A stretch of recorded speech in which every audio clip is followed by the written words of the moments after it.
Chapter 680. Ian's love for wine began when he was young. His father was a leather shoemaker, and after the war, he ran a small leather shoe workshop in Chaos City, specializing in custom-made leather shoes. He would buy a bottle of wine at the end of every month and place it on the windowsill. He would drink a small glass every night before going to bed. The young Ian was very curious about the purplish-red liquid in the glass. Finally, one day, when his father was out, he climbed onto the windowsill and carefully poured half a glass of wine into it. The wine cost dozens of copper coins per bottle, and it tasted a little sour and astringent. It was only brewed in a small, immature winery. However, at the time, Ian felt that it was the best wine he had ever tasted in his life. It was as if a door was slowly opening in front of him. The young Ian couldn't hold his liquor well, and passed out after half a glass. Naturally, he was beaten up by his father when he came back. However, once this door was opened, it couldn't be closed again. From then on, he and his father played a game of hide-and-seek about wine for many years. It was not until he brought home the first bottle of wine, filled 2 glasses with wine for the first time openly, and sat opposite his father that the game of hide-and-seek truly ended. Therefore, many years later, many people asked him why he had thought of establishing buffet banks. His answer was that it was to be able to drink wine in a fair and square manner. Such a simple goal and wish supported him all the way to where he was now. Ever since he was no longer short of money, he took out a portion of the profits from the bank to build his winery. He had always believed that wine should be more than just that, so he established the Buffett Winery. An investment that was ridiculed by countless people in the beginning began to make profits 20 years later, and 30 years later, it became one of the most renowned wines on the Norland continent. The wine produced by Buffett Banks was known as liquid gold, and was still very popular due to its exorbitant price. Even the royal family of the Roth Empire spent a huge sum of money to obtain a batch of premium wine from Buffett Banks every year. Ian was serious about drinking wine. Buffett Banks only produced 3 barrels of premium V-grade wine every year. 1 barrel was kept on the hill, and the other 2 barrels were sent to Ian. This was the best wine in the world. Even the king of the Roth Empire and the queen of the elves couldn't taste it. However, Ian narrowed his eyes as he looked at the steak in front of him and took a whiff of the aroma of beef and red wine wafting toward him. The aroma of the wine is so mellow and rich. What's more, this is the smell of the beef after it has been cooked. The fragrance of the wine has already spread a lot, but it can still reach this level. It's simply incredible. Ian had a look of disbelief on his face. During the construction of the winery, he would go to the wine cellar almost every day, guiding the Buffett Winery to its peak step by step. There was no one in the world who knew wine better than him. No, if that's all, it's not enough. Ian shook his head. He was still very confident in his winery's wine. This was a fine wine that had been brewed by countless top-notch winemakers, so there was no way that it would be inferior to the wine brewed by a restaurant owner. "Sir, you can use a knife to cut the steak before eating," Yarbemia kindly reminded. "All right." Ian nodded before picking up his knife and fork, and gently slicing the beef. The tender beef was easily sliced open by the knife, and bright red wine and meat juices immediately seeped out. The aroma of the beef and red wine instantly erupted into the air. This aroma! How is this possible? Ian was completely rooted to the spot. The aroma of the wine had been a little bland in the past, but after the beef's aroma erupted, he was completely unable to deceive himself. What kind of wine is this? Which winery produced it? Ian immediately raised his head with an agitated expression as he turned to Yarbemia, who was just about to move on to the next table. What did you say, sir?" Yarbemia was looking at Ian with a perplexed expression. He didn't know why this seemingly benevolent customer had suddenly flared up. All of the surrounding customers also turned to look at them. "Isn't that old Master Ian? I didn't think that he would be eating at Amy's." Indeed. Ever since young Mistress Hill became the leader of the Buffett family, Old Master Ian rarely appears in public. But what's the situation now? Could it be that the food doesn't suit Old Master Ian's taste? Some of the customers recognized Ian, and this immediately caused a small commotion. Meg, who was cooking in the kitchen, also looked out of the restaurant when he heard the commotion. He couldn't help but look at Ian in surprise. He didn't think that Old Master Ian would also be here. However, after thinking about it, the steam engine issue was no small matter. Perhaps young Mistress Hill couldn't make up her mind, so she asked Old Master Buffett to come instead. This wasn't something that was difficult to understand. However, it seemed like Old Master Ian wasn't very satisfied with the food. I mean, what kind of wine was added to the steak? Which winery produced it? Ian also realized that he seemed to be a little too agitated, so he lowered his voice slightly. I don't know what kind of wine boss used, Yarbemia replied in a soft voice as he looked toward the kitchen for help. This is a homebrewed wine, and it didn't come from any winery. Do you have any objections? Or is the steak not to your taste? Meg came out of the kitchen with a smile as he looked at Ian. Homebrewed wine?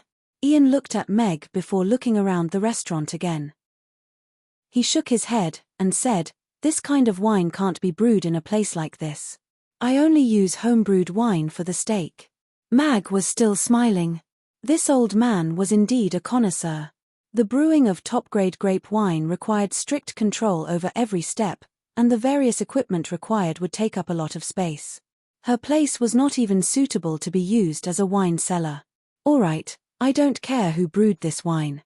Ian waved his hand and pointed at Meg with a hint of anger in his voice. "But you're using such top-grade wine to cook. Doesn't your conscience hurt? I think that only top-grade ingredients can match the most delicious food. This wine goes perfectly with the black pepper steak." Meg shook his head with a smile. "Perfectly? That's blasphemy to this wine. Do you know how rare such top-grade wine is? Even the best winemaker can't guarantee that he'll be able to brew it again, but you're using it to cook." Chapter 681. In Chaos City, not only was the Buffett Banks renowned throughout the world, the Buffett Winery was also renowned as the best winery on the entire Norland continent. This was the pride of Chaos City, and almost everyone knew about it. Wine wasn't invented by Ian Buffett, but it was renowned throughout the world because of the Buffett Winery. It was popular among the nobles, and the purple liquid swirling in the glass had also become a symbol of class. As such, Ian Buffett was known as the father of wine, which was a testament to everyone's approval of him. However, Ian was now roaring at Meg in a fit of rage because Meg had used this wine to cook. "Where did this wine come from, Mr. Mac? Why is Old Master Ian so angry? I tasted it yesterday, and I knew that this wine was no ordinary wine. Old Master Ian's reaction today is quite similar to mine. Don't be a hindsight." Setting everything else aside, this incident is enough to show Mr. Mac's attitude toward food. He's using such a precious wine to cook steak, and he's making it so delicious. The price of 1,500 copper coins is far too generous. All of the customers were discussing quietly among themselves as they looked at Meg and Ian with interest. This legendary old master had always been known for his benevolence, and there weren't many situations that could make him fly into a rage. Beef, red wine, and black pepper are all top-notch ingredients, and only then can a perfect steak be made. Hence, I don't think there's any blasphemy involved. In my eyes, red wine is just as precious as beef and black pepper. Meg looked at Ian with a serious expression. He had thought that this old man was here to inspect him and discuss business, but he didn't think that he would destroy his restaurant as soon as the dishes were served. However, if it were his grandfather, his reaction would probably be similar if he saw such good red wine being used to make steak. People who loved wine couldn't accept wasting good wine. Of course, in Meg's heart, using red wine to cook steak wasn't a waste. Without such a high-quality wine, how could he make the most delicious steak? After all, cooking was his main occupation. Good wine has a soul. How can you compare it with beef and black pepper? Ian glared at Meg and waved his hand, saying, "Go. Bring me a bottle of this wine. How much wine do you have left in your store? I'll take all of it. I'll charge you the price of the most expensive wine in the Buffett Winery." The guests gasped when they heard this. The most expensive wine from the Buffett Winery was sold for 200,000 copper coins per bottle, and this was the price of the winery itself. Generally, after a few rounds on the market, the price would soar to more than 300,000 copper coins. Moreover, There was no market for such wine. There's not a lot of wine, so it's only used to cook steaks. It's not for sale. Meg shook his head with a smile. Do you know how much a bottle of Buffett's most expensive wine costs? As long as one bottle of wine was sold, it would be equivalent to 200 steaks.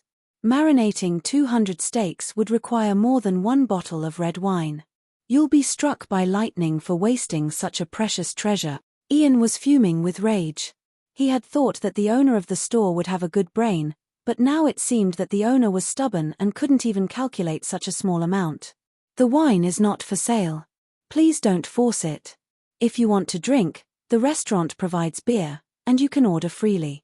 If there's nothing else, I'll continue cooking. The other guests are still waiting. Meg nodded politely and turned to the kitchen. 200,000 per bottle, and Mr. Mac rejected it. I've only admired a few people in my life, and now Mr. Mac is one of them. He's the conscience of the gourmet world. Yeah, those who complain about the price of food, don't they have a conscience? That's 200,000 per bottle of wine, and Mr. Mac used it to cook steaks. Well, waiter, please give me a black pepper steak. All of the customers in the restaurant burst into an uproar at the sight of Mag's departing figure, and they were all struck by a sense of awe and veneration. You little bastard. You. Ian abruptly rose to his feet and prepared to chase after Meg. Master. Please calm down, Master. It's not good for your health to be affected by your anger. Brooker hurriedly rose to his feet and held Ian back. It had been many years since he had seen his master so angry, and he consoled, this wine only has a slightly stronger aroma. There's no way that there's wine in this world that's better than the wine brewed by the Buffett winery. Besides, he doesn't look like he's capable of brewing good wine. Perhaps he's only used some tricks to enhance the aroma. After all, he's a chef. Ian looked at Brooker, and thought to himself for a moment before sitting back down in his seat. Brewing wine is a delicate process. Without several decades of experience, it's impossible to brew good wine. He's a chef, not a winemaker. This wine smells good, but it doesn't necessarily taste good. Besides, I've never heard of using wine to cook, so it's definitely going to taste very mediocre. Ian hesitated momentarily at the sight of the delectable beef before him before picking up his fork and placing the piece of beef that he had just sliced into his mouth. He opened his mouth and took a light bite, and delicious gravy flowed out of the beef. The aroma of the black pepper was just right, and the delectable flavor danced on the tip of his tongue. A smile appeared on Ian's face. This flavor was simply unfathomable. He wasn't a picky eater, but the chef of the Morton Manor had to be the best chef in Chaos City. In terms of deliciousness, he had never tasted beef as delicious as this one. After chewing carefully, Ian's expression abruptly changed.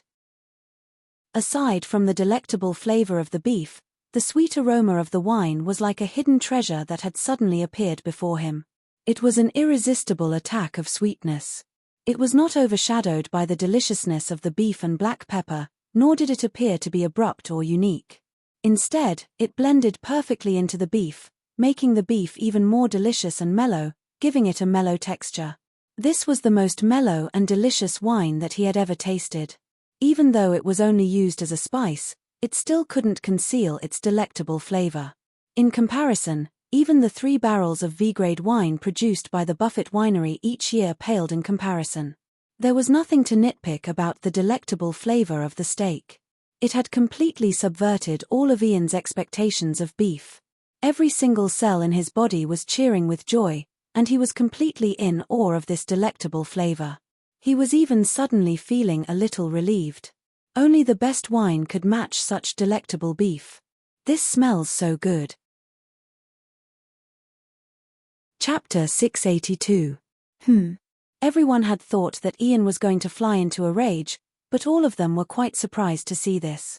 Just a moment ago, Ian was looking like he was going to teach Meg a lesson, but not only was he praising the steak from the bottom of his heart, he was also enjoying his meal with a knife and fork in hand.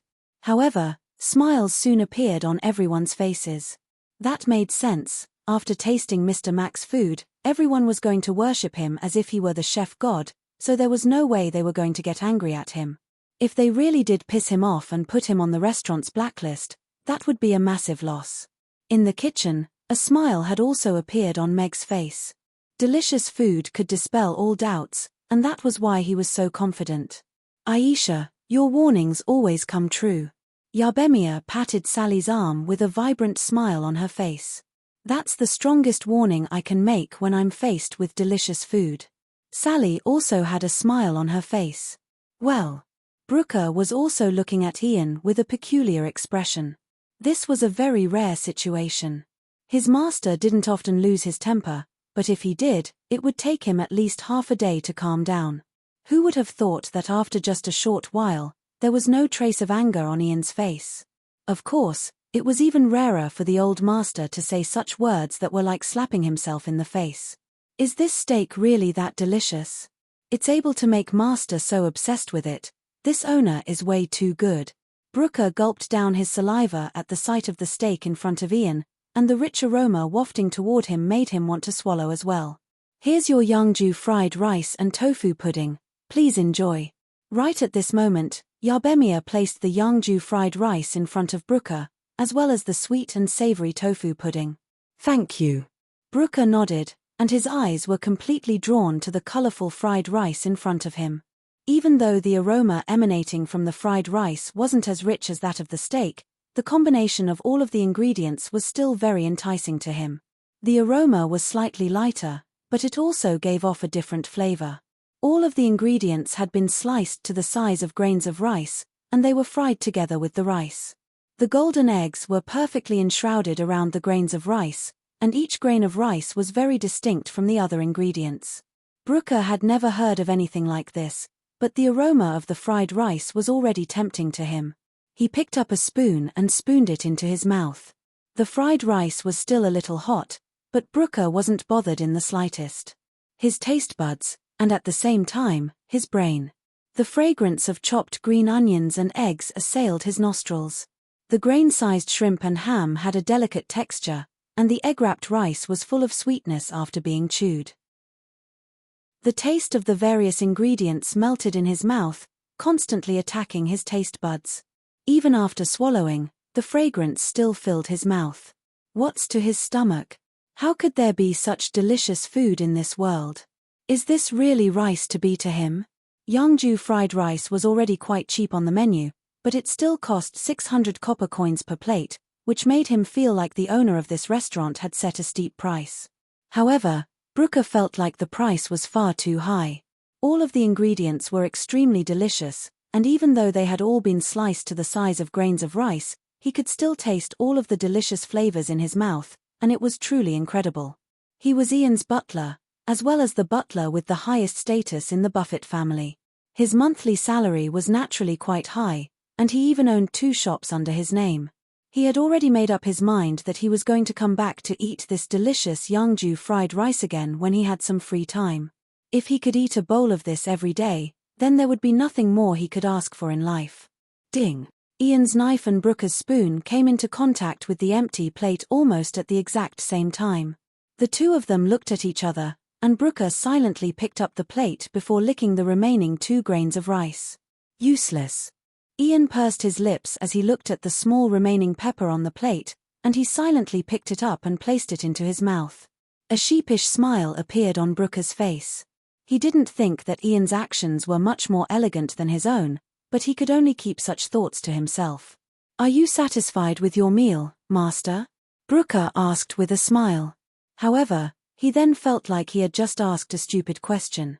He had never seen Ian eat everything on his plate so cleanly, not even leaving a single side dish behind. I've never tasted such delicious beef before. It's just like the wine, it's the best of the best.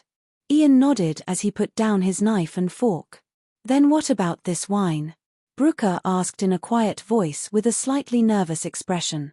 If Meg's wine could compare with the Buffett winery's wine, then that was definitely not good news.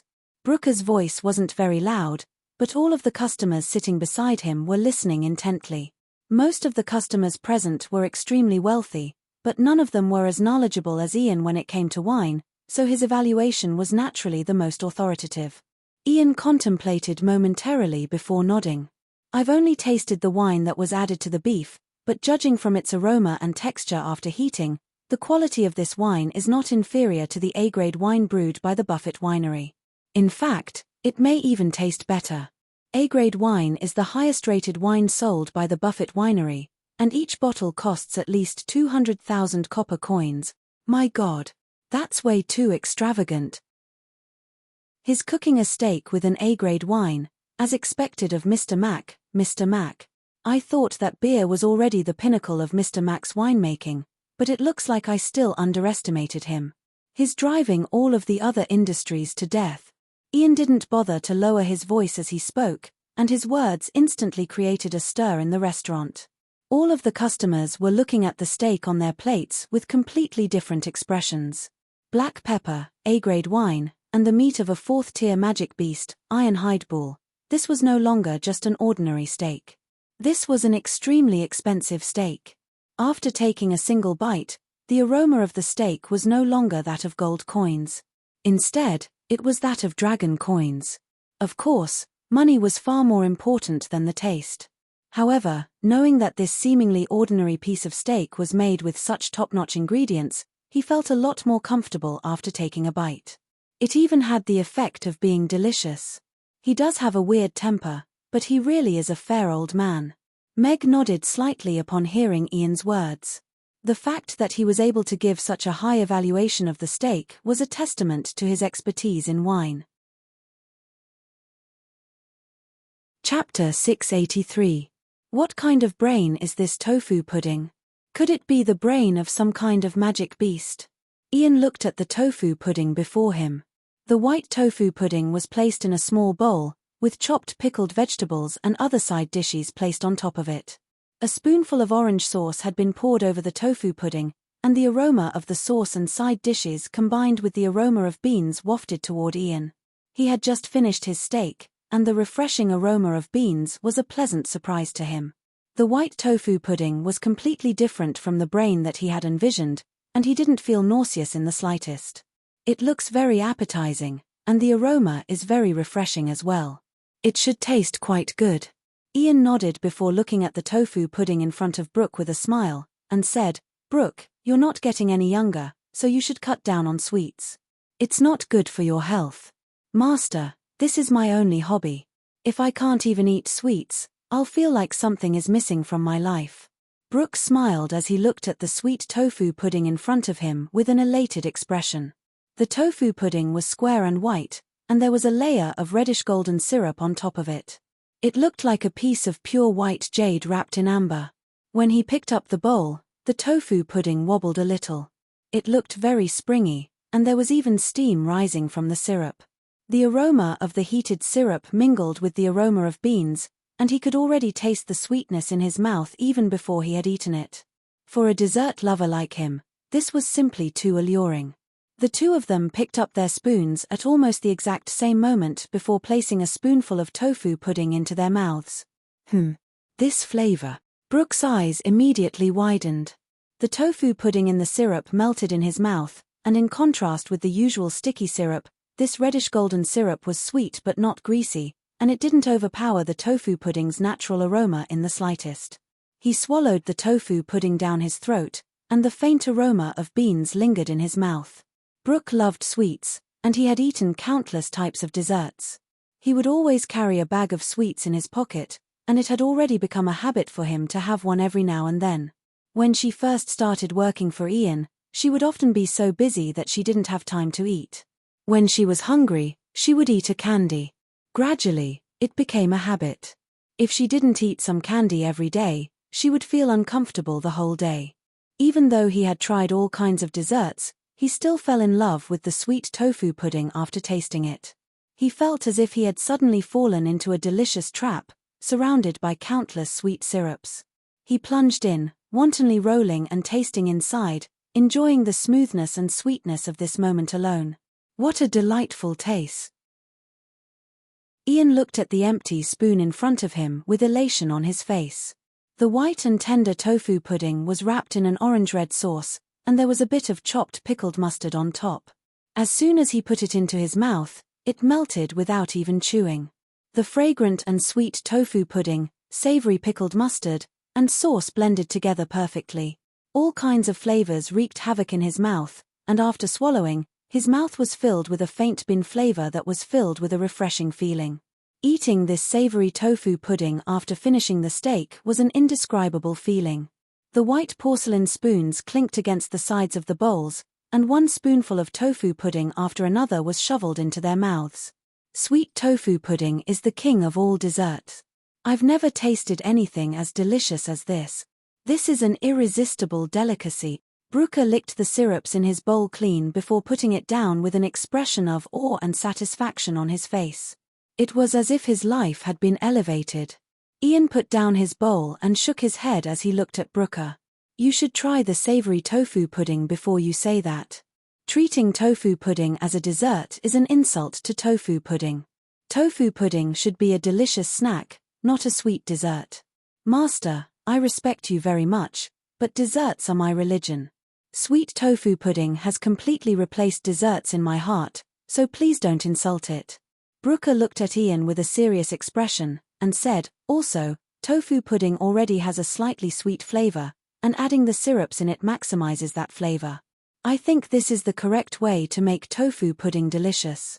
Salty tofu pudding is the only thing that's going to ruin its flavor. As your boss, I have to correct your erroneous beliefs. Tofu pudding should be eaten salty. Ian also wore a serious expression. Master, you may be my boss, but you can't change my mind about sweet tofu pudding. I'm willing to live and die with sweet tofu pudding. Brooker wore a determined expression. Ian stared at Brooker for a long while before placing his hand on the table. Brooker immediately rose to his feet, but he still had no intention of backing down. Then I'll also stand by my decision. Ian harumphed coldly before rising to his feet and making his way toward the kitchen. I respect your decision. Brooker heaved a sigh of relief, and he suddenly felt as if his legs were about to give out from under him. He had worked for Ian for several decades, and this was the first time he had ever opposed him. Who would have thought that it would be over a bowl of tofu pudding? Boss. Mag, right? The steak and savory tofu pudding are very delicious, but I still want to discuss something with you. Can you sell me a bottle of your wine? I only want one bottle, and I'll sell it to you at the same price as before. Ian made his way to the entrance of the kitchen, and turned to Meg as he spoke. I'll sell it. I'll sell it. Meg was roaring internally, but he still shook his head with a smile as he said, my apologies, but wine is not for sale. I'll add another 100,000. Ian looked into Meg's eyes. I'm not selling. Meg shook his head with a smile. He felt as if his heart were bleeding. That was 300,000 copper coins he was talking about. The cost of buying a bottle of wine from the system was only a few hundred copper coins, yet the system was killing off such a lucrative business opportunity. What a massive waste of resources. System, why don't we set the winemaking method as the reward for our next mission? I'll be able to do it myself, so I don't want to tire you out every day. Meg was grinning internally.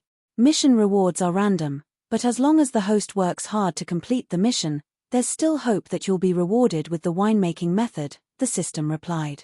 Do you think I'm an idiot? If I give you the winemaking method, then I'll have built my winery for nothing. A line of text quickly flashed past Meg's attention. Interesting.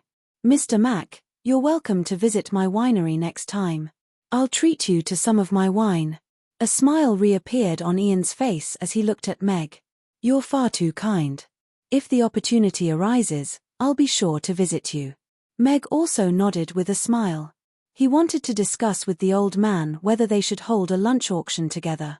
On Earth, Old Man Buffett's lunches were all auctioned off for hundreds of thousands of dollars each time.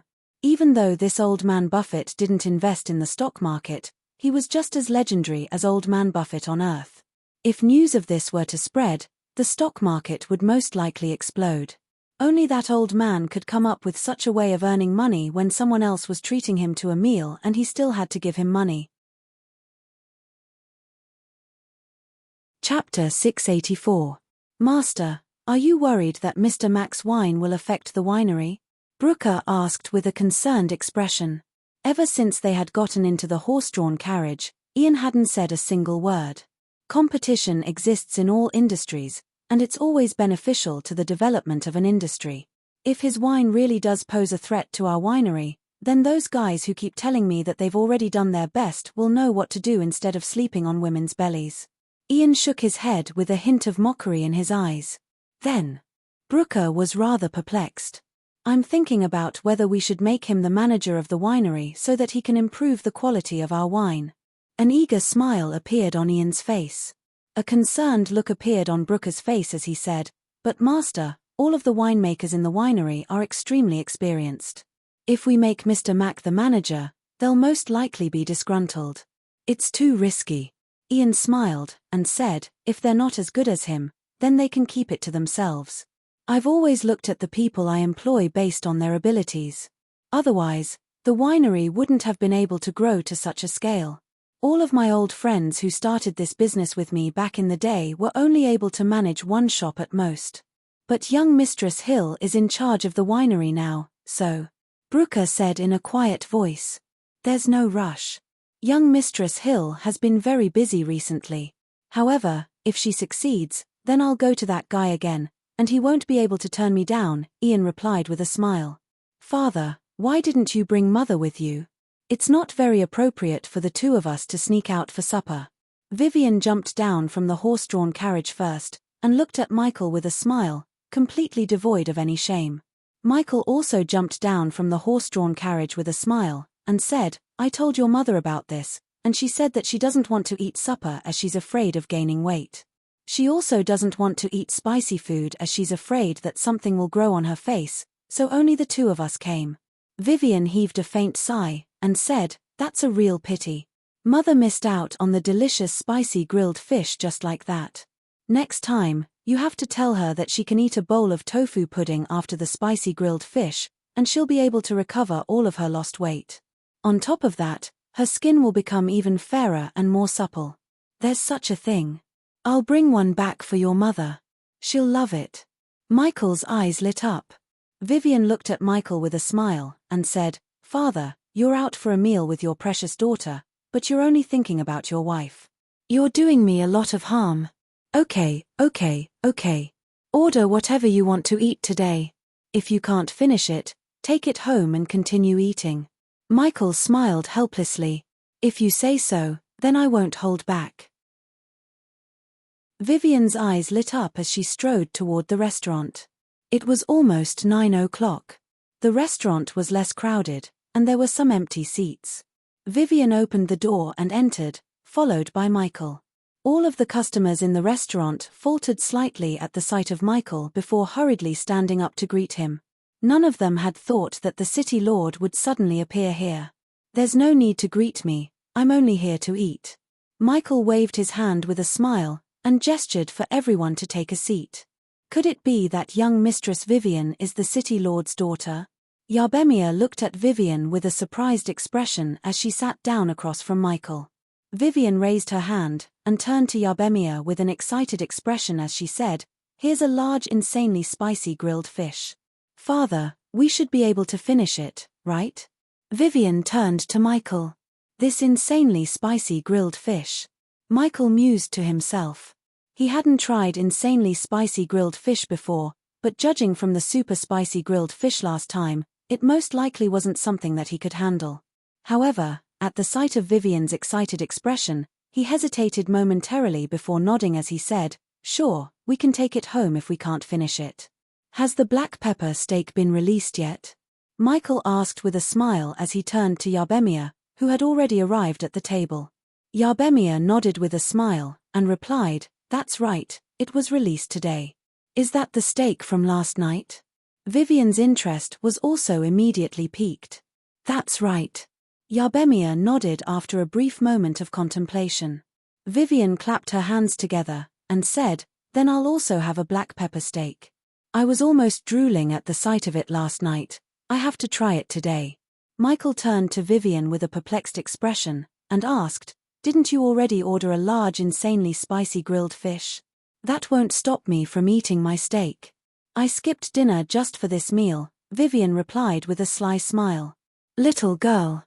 A doting smile appeared on Michael's face as he turned to Yarbemia, and said, "Let's do as she says, 2 black pepper steaks, and 1 large insanely spicy grilled fish." All right, please wait a moment. Yarbemia nodded with a smile, but there was a hint of envy in her eyes. She really was blessed to have a father who doted on her so much. Hello, big sister Vivian, Uncle City Lord. Amy greeted with a smile as she held Ugly Duckling in one hand and Anna's hand in the other. Amy, who's this? Vivian turned to Anna with a curious expression. This little elven girl appeared to be very gentle and quiet, and she was also very adorable and intricate. She's big sister Anna, Amy introduced. Mag looked at Vivian, who was chatting with Amy and Anna, and then his gaze fell on Michael. This city lord was very straightforward and easygoing, and he was quite fond of him. However, he didn't know if he was here to have supper with his daughter, or if he was here for the steam engine. The 2 black pepper steaks were served first. Oh, this is so delicious. Vivian cut off a piece of beef and put it into her mouth, upon which a blissful smile appeared on her face. It seems to be even more delicious than yesterday. As expected, it's even better in Mr. Mac's own restaurant. Beat deserved to lose. Michael couldn't help but praise the dish after taking a bite. After finishing the beef, a massive spicy grilled fish was placed in front of the 2 of them, and it took up almost the entire table. Michael reflexively scooted back half a meter in his chair in the face of the overwhelming spiciness. Just the spiciness alone was enough to make him want to cry. This was no ordinary spiciness, it was insanely spicy. It smells so good. Vivian rushed forward with an excited expression and fanned herself with her hands before nodding with satisfaction. She picked up a piece of fish with her chopsticks and dipped it into the broth before putting it into her mouth. She chewed and swallowed with an elated expression, then immediately picked up another piece of fish and put it into her mouth. She couldn't stop herself at all. It's not spicy.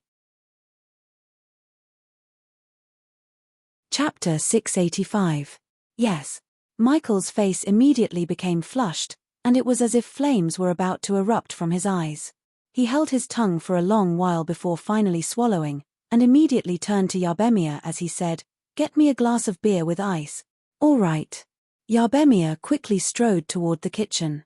Not everyone could stomach the insanely spicy level. "Father, are you all right?" Vivian asked as she ate her grilled fish with a sly smile on her face as she turned to Michael. Michael accepted the glass of beer that Yarbemia handed to him, and downed most of the glass in one go. Only then did he feel the scorching sensation in his throat disappear, and his expression eased slightly as he heaved a sigh of relief. He looked at Vivian with a wry expression, and said, "You're such a scammer. How can you possibly stomach this insanely spicy level?" Vivian took a large bite of the fish before turning to Michael with a confused expression. "Why can't I eat anymore? I think the insanely spicy level is the most delicious level of spicy grilled fish. Ever since I've tasted the insanely spicy level, I feel like all other levels of spiciness are too mediocre, and they're completely tasteless." "All right, then eat some more. Be careful of the fish bones." Michael shook his head in a resigned manner before downing the entire glass of beer in one go. He then gestured for Yarbemia to get him another glass. He couldn't stomach this insanely spicy grilled fish, but he was more than happy to have another glass of this delicious cold beer. It was the closing time at 9 a.m. Mag waited for 2 minutes for the customers to finish the food on the table before he started to clear the place. Michael turned to Meg with a smile and said, "Mr. Mac, I heard from Dykus that you have a business deal that you'd like to make with the City Lord's castle. Would it be all right for me to come and take a look?" A smile appeared on Mag's face as he replied, "The City Lord has come in person, so there's no reason for me to turn you down. If you're not in a hurry to go home, young Mistress Vivian, you can enjoy your grilled fish here and play with Amy and Anna for a while. Take your time, I still have half a fish to eat," Vivian said without raising her head. She flipped the half-eaten fish over and continued to eat. "You can go back today and come back tomorrow morning to tidy up." Meg turned to look at Yarbemia and Sally. He then said a few words to Amy before leading Michael to the room next to the restaurant. A few lights illuminated the empty room, and the small train in the corner was quite eye-catching. Michael circled the steam locomotive and asked curiously, "This is a steam locomotive? Can you really run with such a steel-like appearance?" Meg opened the lid of the boiler. As he added coal, he said, "This steam locomotive converts the heat energy from burning coal into a controllable mechanical energy. Then, by pushing the connecting rod back and forth, it drives the small train forward. It doesn't need any external traction and can run on its own. It can also drive many carriages to move. Only coal is needed." Michael walked forward and bent down to pick up a piece of coal. He crushed it into black powder in his hand, confirming that it was indeed coal. Currently, the steam engine can only use coal, but if there are more efficient alternatives in the future, it might be able to be used. Meg nodded. He didn't say anything definite. After all, this was a magical world, and there might be more efficient and cheaper energy sources. Michael looked at the steam locomotive with interest. "Can I try it?" "Of course, Mr. Castellan, please get on." Meg nodded with a smile. He ignited the boiler, and white steam spewed out from the chimney. He climbed onto the locomotive, and when the pressure on the barometer reached the threshold, he pushed the rod, and the steam engine began to move forward. Michael looked down at the locomotive rolling forward on the tracks, and his eyes lit up. If the feedback that the Hyder team had given him about the steam engine was as vague as an attic in the sky, then sitting on the steam locomotive, he could truly feel the changes brought about by the steam engine. There was no need for animal power, just cheap coal, and this big guy made of steel with white steam coming out of it could carry people forward. The steam locomotive circled around the room and stopped. Michael sat on the locomotive for a while before getting off. He looked at Meg and said, "Mr. Mack, how is the endurance of your steam locomotive? How much weight can it carry at one time?" This is a miniaturized version of the steam locomotive. It is mainly used for demonstration and trial runs. If it is to be put into actual operation, the whole thing needs to be enlarged to increase the horsepower of the steam engine and increase the load capacity. A steam locomotive can carry more than 100 tons. The specific data can only be determined after the actual steam locomotive is built. The endurance depends on the amount of coal. As long as there is enough coal, the train can reach any place where the tracks are laid. Meg looked at Michael and said with a serious expression. Michael reached out and gently knocked on the train. After a moment of silence, he looked at Meg and said with a smile, "Make an appointment with the Hill. Let's talk about cooperation." "Okay." A smile also appeared on Meg's face. The City Lord's castle was simpler than he thought. After the City Lord's castle agreed, Meg already had the right to choose the third-party partner. The blue suede was still brightly lit at this time. Mars quickly walked into the room.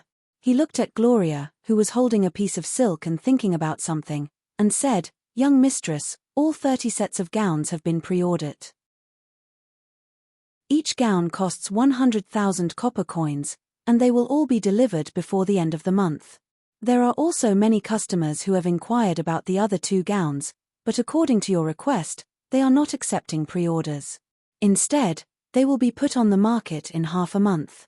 The sales are expected to be good." "That's great. In that case, we can turn our losses into profits this month, right?" Gloria's eyes lit up. The tiredness from a busy day seemed to have disappeared. She was also a little excited. Mars nodded and said, "The president has cut off all ties with the previous losses.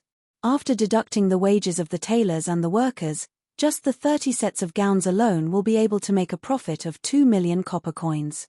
After the other 2 gowns are put on the market in half a month, the profit should be between 500,000 and 1 million copper coins." Gloria put down the piece of silk in her hand and said with a smile, "The president gave me a letter today. If our profits this month can surpass Cyril's blacksmith shop, I will be given a position as a director of the Aden Chamber of Commerce. At the same time, I will be given more opportunities to manage the family business. The blacksmith shop used to be a good business, but it hasn't been doing well in the past few years. It has been on the verge of losing money. Although it is better than the previous suede, it is basically impossible to surpass the current suede in less than 20 days. Mars was very confident. "We still can't let our guard down. Cyril will never give up so easily." Gloria shook her head. Chapter 686. In the northern part of the city, in a secluded courtyard, there were 2 sets of dim lights in a room. One of the black-robed men looked at Seuss with a grave expression, and said in a hushed voice, "Leader, we didn't receive any information about Snar and the others, nor were we able to find any leads.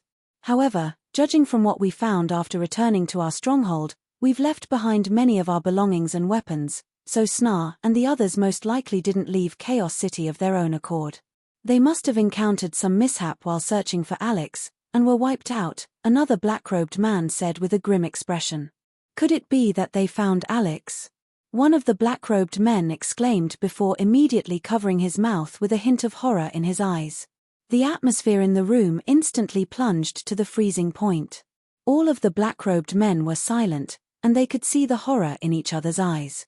Even though they had been targeting Alex for the past few years, the first thing they were struck by was not surprise, but horror instead. That legendary man had left behind an indelible record, and at the same time, he had left a deep shadow in the hearts of all of his opponents. There's no way that it was Alex. He's already crippled, so there's no way that he could wipe out Narsen's entire team on his own. Seuss shook his head with certainty. His lips curled into a cold smile as he said, "However, no matter who it is, they must pay the price for killing a small team of our Black Eagles. Blood for blood, a tooth for a tooth." All of the black-robed men's expressions eased slightly upon hearing that, and confidence returned to their faces. Even though there's no way that Alex was the one who killed them, this doesn't necessarily mean that he has nothing to do with this. "I'm going to deploy all of the Black Falcons to Chaos City and conduct a thorough search to track down Narsan and the others, as well as to capture Alex." Seuss clenched his fists with a cold smile, and said, "I have a feeling that he's in Chaos City right now. It's not in his nature to go deep into the mountains." "Yes." All of the black-robed men replied in unison. After bidding farewell to the city lord and his daughter, Meg took Amy and Anna upstairs. He bribed Barbara with a black pepper steak, and asked her to give Anna a bath. After putting on a pretty pink nightgown, the two of them lay down on a little bed.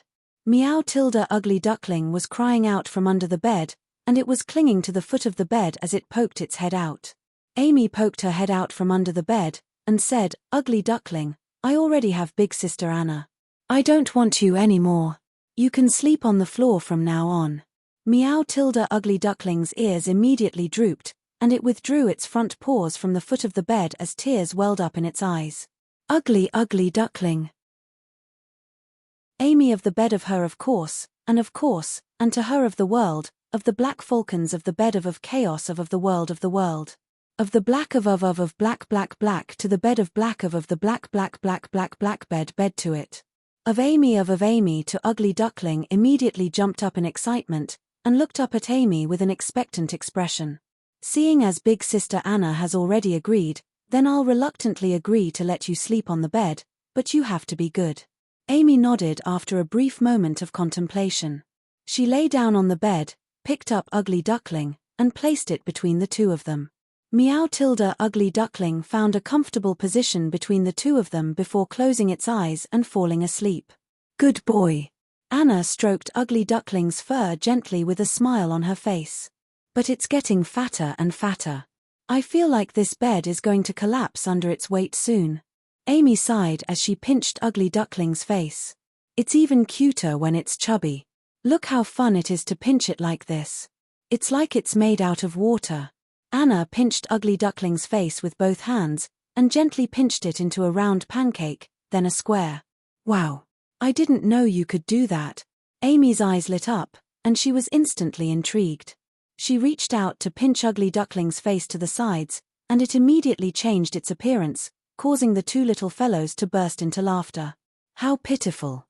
Meg, who had just come out of the shower, couldn't help but shake his head with a smile upon seeing this scene. Other people's cats were all masters, but here, Ugly Duckling's status in the family was automatically reduced by one no matter who it was. The two little fellows had a lot of fun, and Amy turned to Meg and said coquettishly, "Father, can you tell us a bedtime story?" Anna also turned to Meg upon hearing that, and her eyes lit up with anticipation. In the past, Grandpa would tell her a bedtime story every night to coax her to sleep. "All right, then let's tell you a story about Snow White today." Meg sat down on the bed with a stool.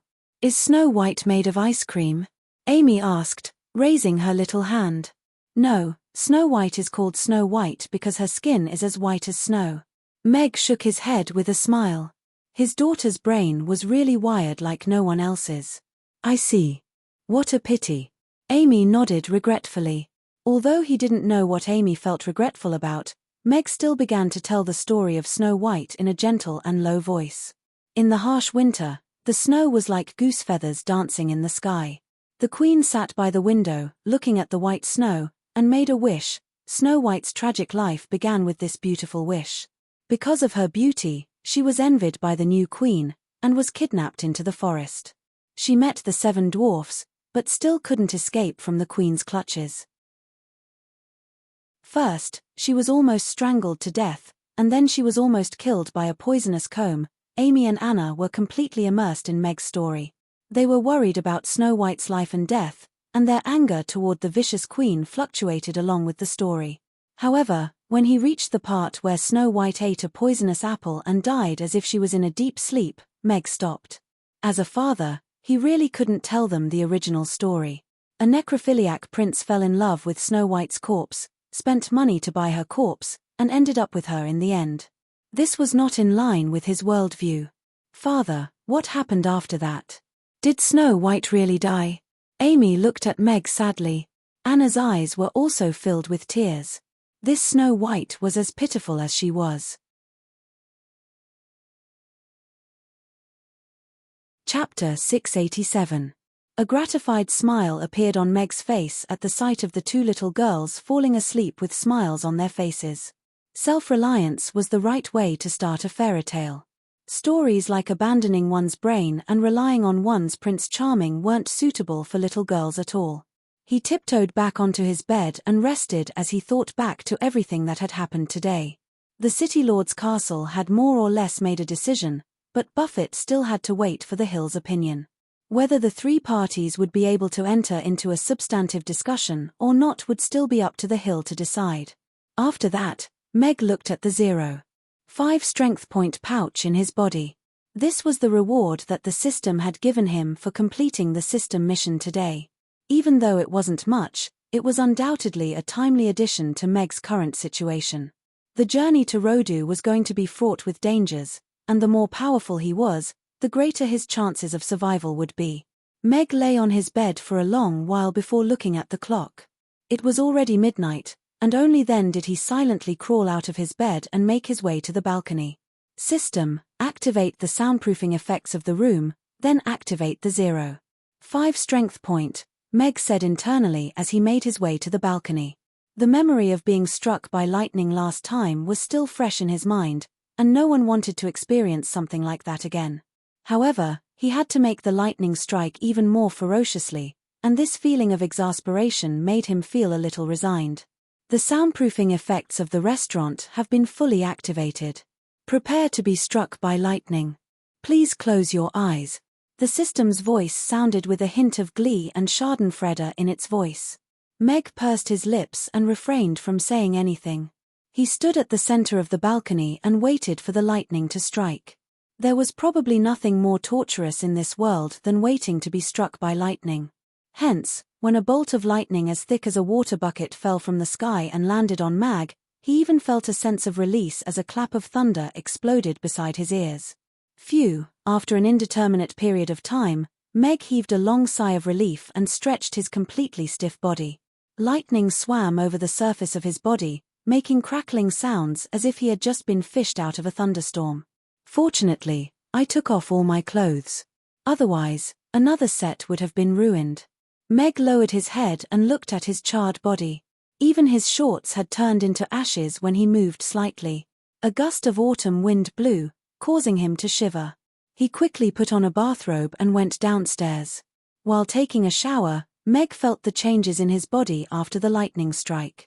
Meg felt that even if he were to face an ironhide bull now, he would be able to beat it to the ground with a single punch.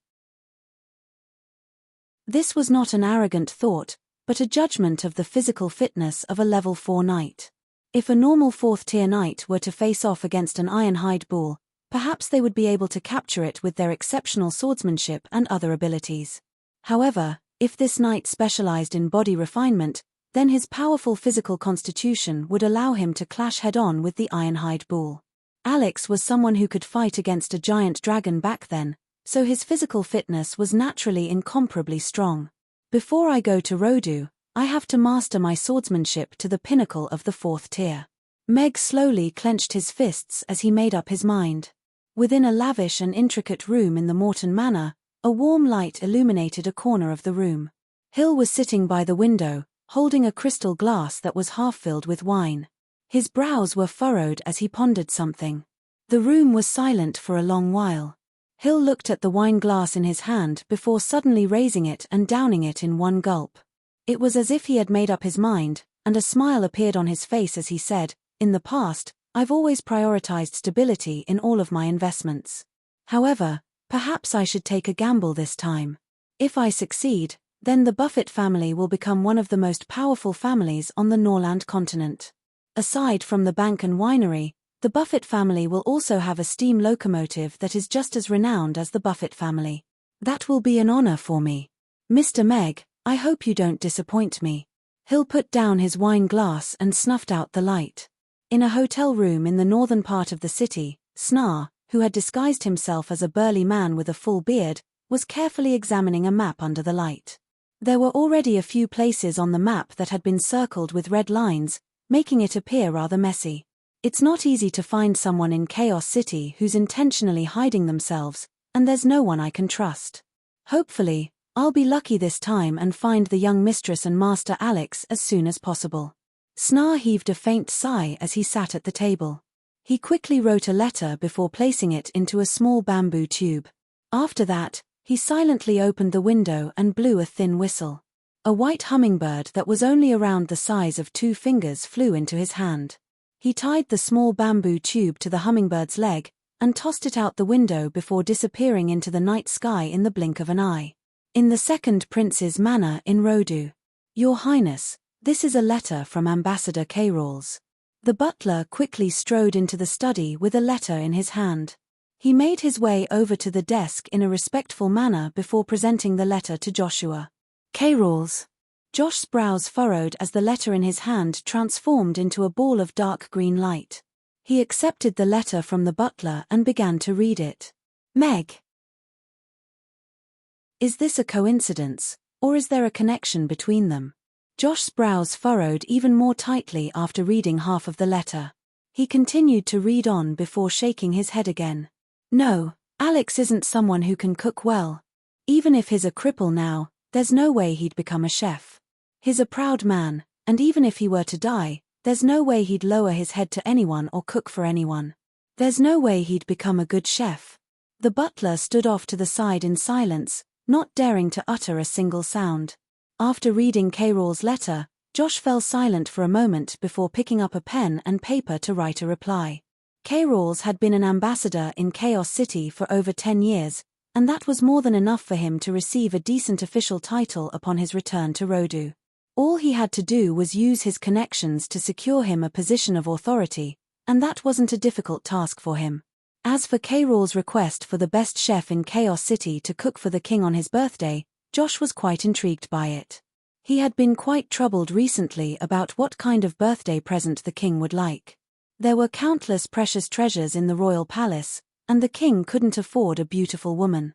If this chef really was as good as Carols claimed, then it would be worth a try. Seuss is in a difficult situation in Chaos City, so I'll have Carols use his connections in Chaos City one last time before he leaves. Josh put down his pen and folded the letter before handing it to the butler beside him. "Mr. Mag, I wonder if you've thought it through?" Chapter 688. Meg opened the door, and was greeted by the sight of a slightly portly middle-aged butler standing at the entrance of the restaurant. A perplexed look appeared on his face as he asked, "Who are you?" The man smiled, and replied, "I am Master Carol's butler, Hulton. I'm here on behalf of Master Carols to ask if you've decided to travel to Rodu with him in 14 days to cook for His Majesty's birthday banquet." Meg nodded with a slightly apologetic expression as he said, "I see. Please tell Master Carols that I haven't discussed this matter with my child yet, so I'll have to wait a few more days before I can give him a reply." Master K-Rawls has said that if you're willing to travel to Rodu with him, you can also travel with him. You'll be taking flying magic beasts to Rodu, and it'll only take you a day to get there, Halton said as he looked at Meg. Meg nodded, and replied, I'll consider it. Thank you for your kind offer, Master K-Rawls. Before the matter of the steam engine was settled, he couldn't give K-Rawls an accurate answer. Otherwise, it would be quite boring if he wasn't recognized in Rodu, only to be locked up as a royal chef in the royal palace. That wouldn't be in line with Meg's plans. All right, I'll relay Mr. Mag's message to my master. However, going to Rodu is an extremely rare opportunity, so I hope you'll consider it carefully. Houghton nodded, and didn't say anything else as he rode away on his horse. Rewards come with risks. I have to make this trip to Rodu. Meg looked on at Halton's departing figure with a grim expression. After breakfast, Amy went to class, while Anna continued to practice her knife skills with Meg in the kitchen. Her perseverance and determination came as quite a surprise to Meg. Of course, he was also quite pleased to see her like this. Which master wouldn't want their disciples to be more hardworking? Even though Anna was quite young, she was far more hardworking than the average person. After lunch, Meg was just about to close the restaurant for a rest when Dicus and Hill appeared at the entrance of the restaurant. Mr. Meg, would you be free for a chat? Hill asked with a smile at the sight of the slightly surprised Meg. Meg was indeed a little surprised, but he quickly recovered. Hill certainly wasn't going to follow his plan, so he nodded with a smile, and said, Ms. Hill and Master Dicus are both here, so of course I'm free. Please come in. Sally and Barbara had taken Anna to help Yabemia, so there was no one else in the restaurant. Meg came out with 2 glasses of water and placed them in front of Hill and Dicus before taking a seat as well. Hill took a sip of water before smiling at Meg, and said, Please don't misunderstand, Mr. Meg. I went to the City Lord's castle this morning to confirm whether the City Lord's castle is willing to participate in your plan. However, it seems like my worries were unfounded. The City Lord is very supportive of your plan, so he asked Master Dicus to come with me to discuss the details of the cooperation with you. This is no small matter, so it's only right that Ms. Hill is being cautious. Meg nodded with a smile. He was already quite surprised that Hill was willing to cooperate with him in just one night. After all, steam engines and trains were completely new to this world. They hadn't been tested in the market, so the risks were uncontrollable, and the investment was extremely high. Dicus put a thick file on the table and smiled at Meg as he said, The City Lord is very appreciative of Mr. Meg's creativity, and is willing to cooperate fully with Mr. Meg's production and marketing plan.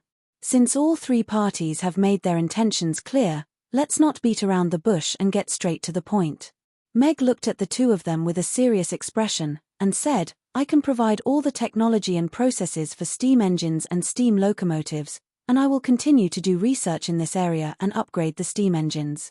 My request is that I get 10% of the profits from the entire system. Hill thought for a while before looking at Meg, and said, Since Mr. Meg is so open, I won't play the game of beating around the bush. Buffett Banks can provide all the funds and resources of the Norland continent for this plan, but my request is that you get the exclusive right to operate the steam locomotives, and no less than 60% of the profits from the entire system. The development and operation of the steam engines will be separated from this plan.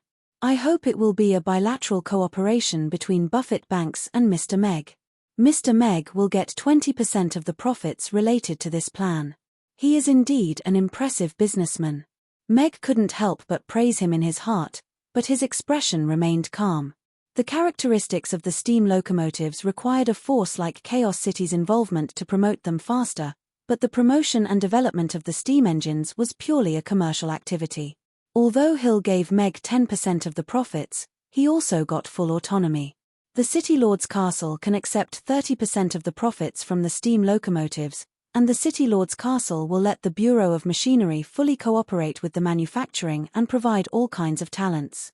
They will also be responsible for building relationships with the various races so that the steam locomotives can be promoted smoothly.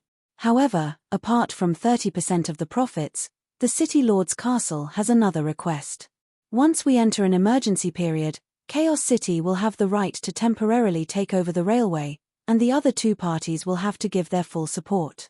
Dicus looked at the two of them, and continued, as for the steam engines, I don't have the right to make a decision. I have to report this to the city lord first before I can give a reply. During an emergency period, the Buffett family will stand by Chaos City unconditionally, and will definitely cooperate with the City Lord's castle. Hill nodded. He had no objections. Meg nodded slightly. Michael should have given Dicus a region, and Hill's conditions were acceptable to the City Lord's castle. He smiled, and said, in this case, the three parties have reached a basic agreement regarding the steam locomotives. We can discuss the steam engines later. We can finalize the steam locomotives today. Hill nodded slightly, and said, I can sign the contract on behalf of Buffett Banks. As long as Mr. Meg and the City Lord's castle agree to my conditions, we can draft the contract today. However, I suggest we find someone more professional to decide on the specifics. Dicus shook his head, and said, that's the City Lord's castle's condition. However, I think we need to discuss the specifics of the contract in detail before we can make a decision. Also, the City Lord will personally sign it. The City Lord's castle and young Mistress Hill are clearly more professional in this matter, so I'll have to trouble both of you to draft the contract. I won't participate in the operation and management. I will only provide the technology and receive remuneration. If possible, I hope you can keep my cooperation confidential. Meg looked at the two of them with a smile.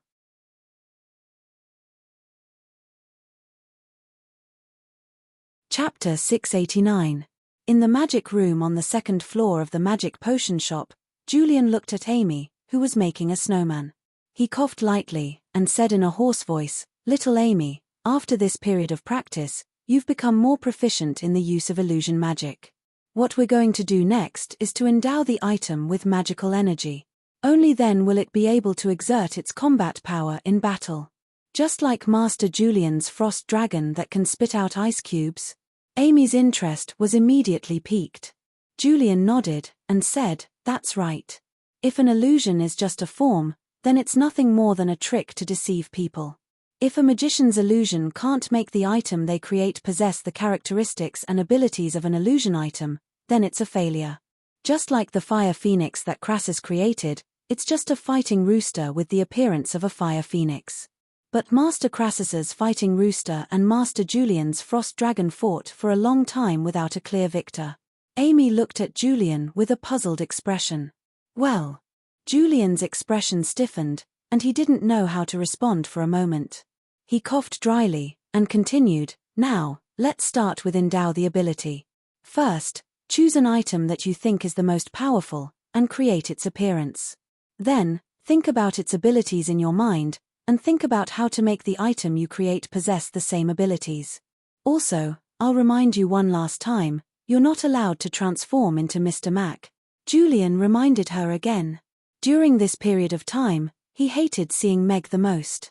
He felt like he was a transfer student who would appear in front of him almost every day.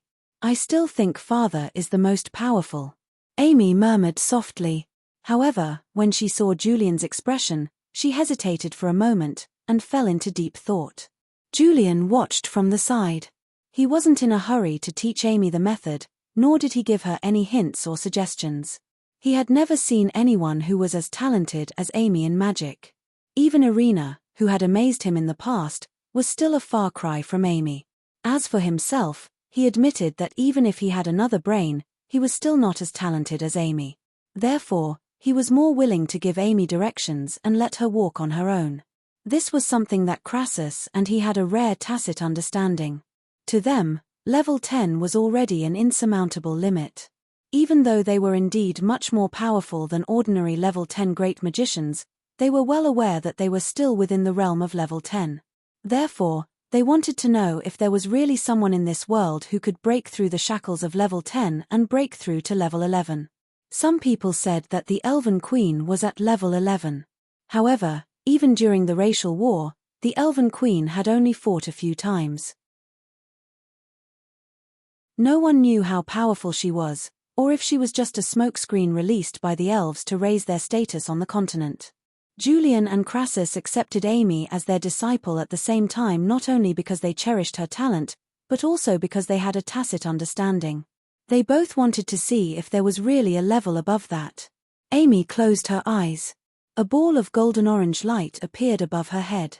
It slowly gathered and then expanded. It looked quite magical. This is... Julian's eyes lit up. He looked at the scene with some anticipation. Successful ability bestowment was one of the hallmarks of a level 5 magician. Amy had only been learning magic for a little more than a month. From a complete novice to a level 4 magician, her speed of improvement was unprecedented. If she succeeded in ability bestowment, she would once again set a new record for the youngest level 5 magician. This might be something that would never be repeated in the future. The golden-orange light made Julian think of many magical beasts. Of course, this included the golden dragon. However, this was Amy's first attempt at ability bestowment. Even if the magical beasts were of a lower level, it was still a groundbreaking feat. The golden-orange light wriggled slowly.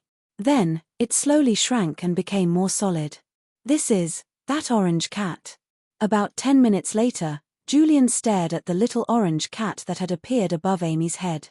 His lips twitched, and he didn't know whether to laugh or cry. Wow, it really is exactly the same. Amy also opened her eyes. She looked up at the little orange cat floating in the air and nodded with satisfaction. Little Amy, I meant for you to conjure up something that you think is the most powerful. Usually, it's some kind of powerful magical beast. Only then will it be able to unleash its full power in battle. You little cat. Although Julian had always followed the teaching philosophy of letting Amy unleash her true nature, he still couldn't remain calm at the sight of that adorable little orange cat.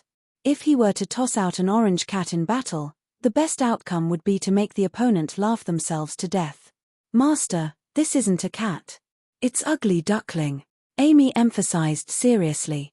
Then, she pointed at Ugly Duckling, and said, also, Ugly Duckling is really powerful. Julian still couldn't believe it. He looked at the orange cat, and said, then, have you given it any ability? Try unleashing it on me. Duong. The entire building shook as a result. A huge cat-shaped meatball fell from the sky and pinned Julian underneath. Amy looked at Julian, whose upper body was exposed, and asked with concern, Master, are you all right? Julian's face was a little red, and he said with difficulty, I'm fine. But, move this ball away for me first. The City Lord's castle and the hill were extremely efficient. The specific contract for the steam locomotive was drafted in 3 days, and was approved by all 3 parties. Michael, the hill, and Meg represented the 3 parties to sign the contract. Meg would get 10% of the profits. This contract was kept confidential according to Meg's request. No news of the steam engine's development would be announced to the public for 3 years. Meg also wouldn't have any contact with anyone else who was involved in the project except for Michael, the hill, and Dicus. This was a form of protection for Meg. The steam locomotive was bound to cause a stir on the Norland continent. When the time came, if the various powers noticed him, they would inevitably target him, the developer, when they couldn't obtain the technology through normal channels. A man's wealth was his own ruin. Mag wasn't a fool. As for the development of the steam engine, the City Lord's castle made a new request. The City Lord's castle would invest a sum of money and take 10% of the shares. They wouldn't participate in any business activities, but they would allow the Buffett family to use the title of Chaos City. Meg would still take 20% of the shares, and the Buffett family would have full control over the operation. This is going to be the first technology company on the Norland continent. As expected, City Lord Michael has a good eye. Mag looked on as the 2 horse-drawn carriages disappeared into the distance, and a satisfied smile appeared on his face as he looked at the briefcase in his hand.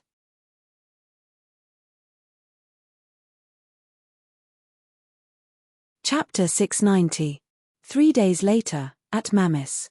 Meg looked at K-Rawls with a smile, and said, Ambassador K-Rawls, I agree to go to Rodu with you to cook for the King of the Roth Empire on his birthday. I'm sure it'll be very interesting to cook alongside chefs from all over the Norland continent. As expected, You didn't disappoint me, Mr. Meg. I'm sure His Highness will be very pleased with your cooking. As long as you can satisfy His Majesty, you'll definitely become a very popular figure in Rodu. It won't be difficult for you to open a restaurant that's even larger than Duca's restaurant in Rodu. K-Rawls had prepared a plethora of words to persuade Meg, but he didn't even have to say a single one. However, this was undoubtedly very good news for him. Even though I'm willing to go to Rodu, there are a few things that I want to make clear with you, Ambassador K-Rawls. I'm going to Rodu with the intention of learning, but I can only stay in Rodu for 5 days at most.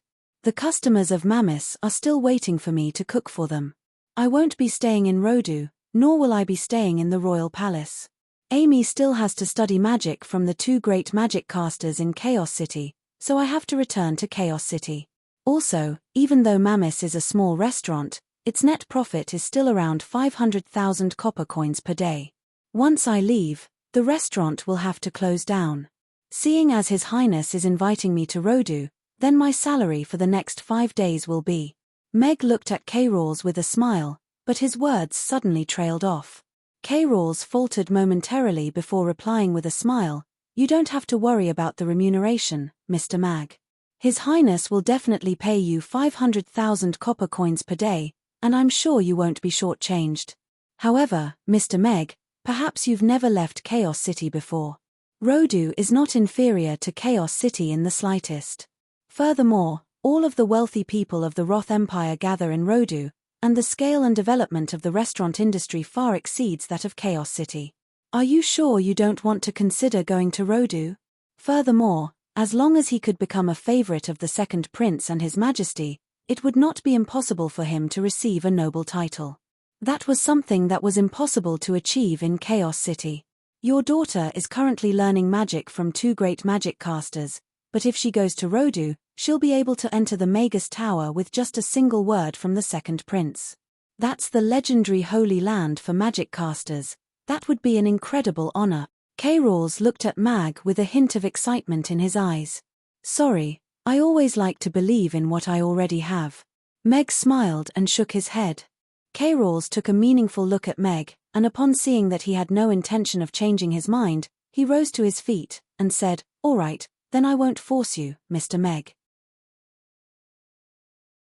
We'll set off for Rodu in 9 days, and I hope you'll be able to make the necessary preparations, Mr. Meg." "All right." Meg nodded as he looked on as K-Rawls departed.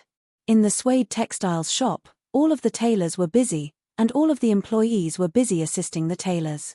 Not a single one of them had the time to rest. The empty storefront had been transformed into a small garment factory. More than 20 tailors were busy making clothes with their apprentices and assistants. These tailors weren't very renowned in Chaos City, but all of them had solid craftsmanship skills. It was already very good for them to receive 3 or 4 custom-made garments in a month, but that was barely enough to make a living. As such, when the suede textiles shop offered them twice the usual price for each piece of clothing, almost no one could refuse such an offer. As long as they were diligent enough, their wages would be several times higher than normal, and all of them were extremely motivated. During these past few days, Gloria had spent almost all of her time in the shop, inspecting the quality and details of each and every piece of clothing. She wanted to ensure that all of the garments were of the highest quality and worth their price. Gloria made her way over to a female tailor who was busy embroidering patterns with her head lowered, and praised, "Rebecca, your embroidery skills are really good. You'll be responsible for all of the collar embroidery for this batch of clothing." Rebecca hurriedly rose to her feet upon hearing that, and waved her hands in a slightly panicked manner as she said, "Young mistress, I'm just an ordinary tailor. How can you entrust such an important task to me? I'm already very grateful to be able to work here." She had heeded Meg's advice to apply for a job at this shop. She had initially only wanted to give it a try, but she didn't think that she would actually be hired. The monthly salary that she was receiving was much higher than what she was receiving from other jobs, and it was enough for her to support herself and Jessica without having to rely on the City Lord's castle's subsidies.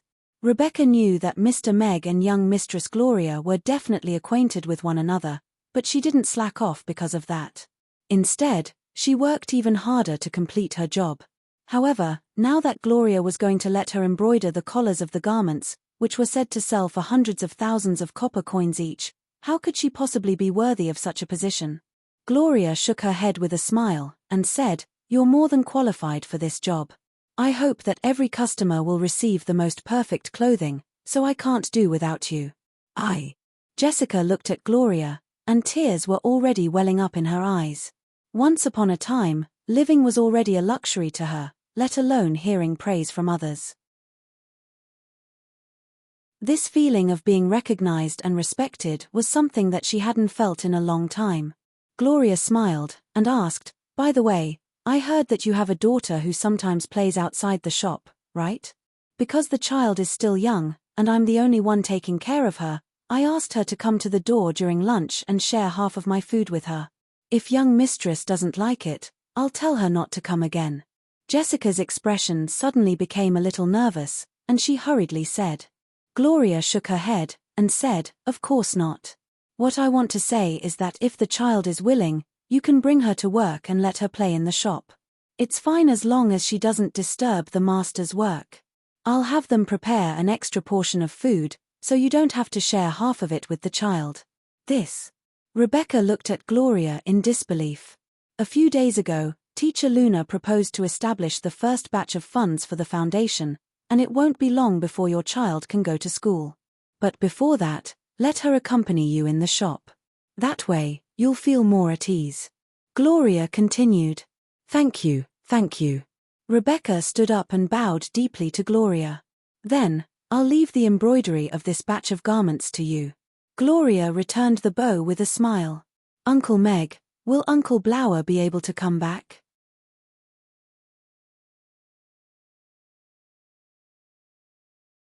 Chapter 691. Mag stood beside Anna, and also looked out the window. It had begun to drizzle outside, and the pattering of the rain was silent, but there was not a single person on the streets. Perhaps he won't be able to come back. After all, he set up a death flag before he left, and I've added another one. Meg thought to himself.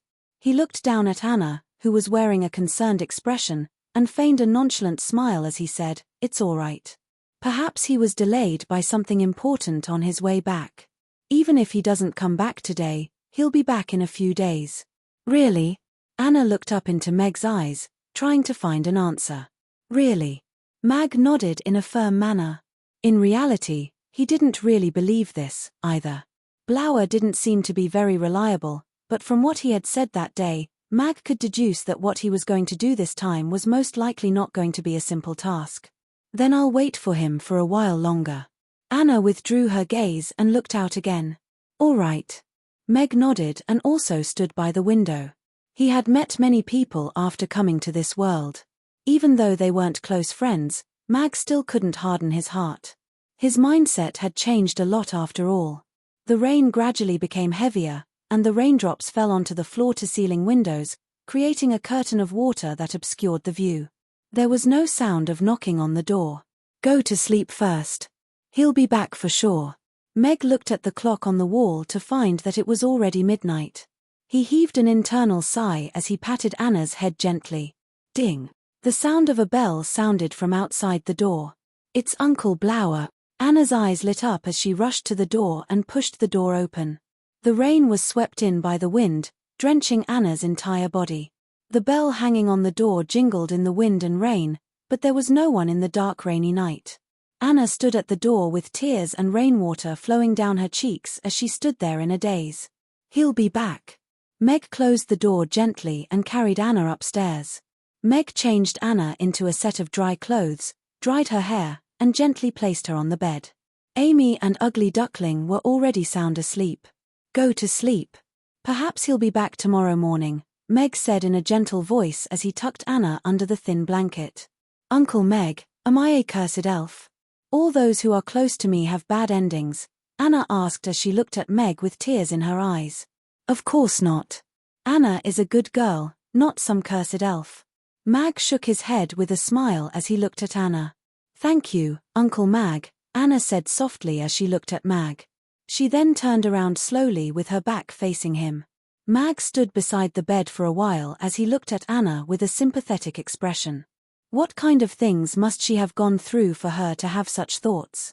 The Wind Forest, Under the Tree of Life. Phyllis ran into the cave and panted as she looked at Irina, who was planting flowers under the tree, and said, "Your Highness, there hasn't been any news since the deal was cancelled 3 days ago. Perhaps it's because you scared those people, but, Irina put aside the small watering can in her hand and looked at the 2 vibrant flowers in the soil. She nodded with satisfaction before looking up at Phyllis with furrowed brows, and said, "Bean Sprout, speak properly." "But what?" "But I heard that they want you to represent the elven race at the birthday banquet of the King of the Roth Empire in 10 days. Phyllis finally said it out loud. "Really?" Irina was a little surprised. Phyllis hurriedly nodded and said, "It's already spread in the elven race. It's said that Mistress Helena proposed it to the Queen, so it should have been decided." Irina's brows furrowed, and a thoughtful look appeared on her face. What is that old witch Helena up to again? She must be up to no good. Yes, I also think there must be a conspiracy. You have to be careful, Your Highness. Phyllis nodded in agreement. Could it be that this old witch knows that she can't represent the elven race with her looks, so she wants me to go to Rodu? Irina's expression became even more serious. Your thoughts are always so strange, Your Highness. Phyllis covered her face with her hand. She felt that her princess's brain was wired differently from that of normal people. It just so happens that I also want to make a trip to Rodu. It's time for me to settle some scores with those bastards from back then. A cold smile appeared on Irina's face as she said, "Bean Sprout, keep an eye on this place. Let me know if anything happens." "Yes, Your Highness." Phyllis nodded vigorously. Within a cave filled with stars, Heidi was wearing a black robe, and she was looking at Helena with a perplexed expression as she asked, "Mistress Helena, why do you want Irina to go to Rodu as the elven race's representative? There hasn't been any news of her in the past few years, and many of our elven race have already speculated that Her Majesty is displeased with her. If she goes to Rodu as the elven race's representative to celebrate the king's birthday, wouldn't those rumors be dispelled? Wouldn't that be very detrimental to us? Hasn't she always wanted to go to Rodu? I'll fulfill her wish." Helena stood on the platform and looked down at Heidi, who was like a black mouse, as she said, "Those people aren't rats like you. They're not that easy to kill. If you push them too far, they'll bite." On the 7th day, there was no news of Blower. On the 8th day, there was no news of Blower. On the 14th day, there was no news of Blower. During this period of time, Anna had already stopped asking Meg about Blower. Instead, she would sit at the entrance of the restaurant for half an hour every day, as if she were waiting for something. Sally would sometimes accompany Anna to sit at the entrance of the restaurant in silence. Meg made a trip to the Elven Embassy, and the Elven ambassador met with him, but he also didn't receive any news of Blower's disappearance. Even though he didn't want to admit it, it seemed that Blower really wasn't coming back. "Amy and I are going to the capital of the Rodu Empire tomorrow to cook for the king's birthday banquet. As such, the restaurant will be closed for 5 days. Barbara, you and Anna can continue to stay in the restaurant. I'll give you the keys, and I'll also give you some money for your living expenses. If you can't find a way to settle your own expenses, you can go outside to eat. MIA, the ice cream shop can continue to operate, but you can also take a break for a few days. Just treat it as a short vacation. We'll be back in 5 days."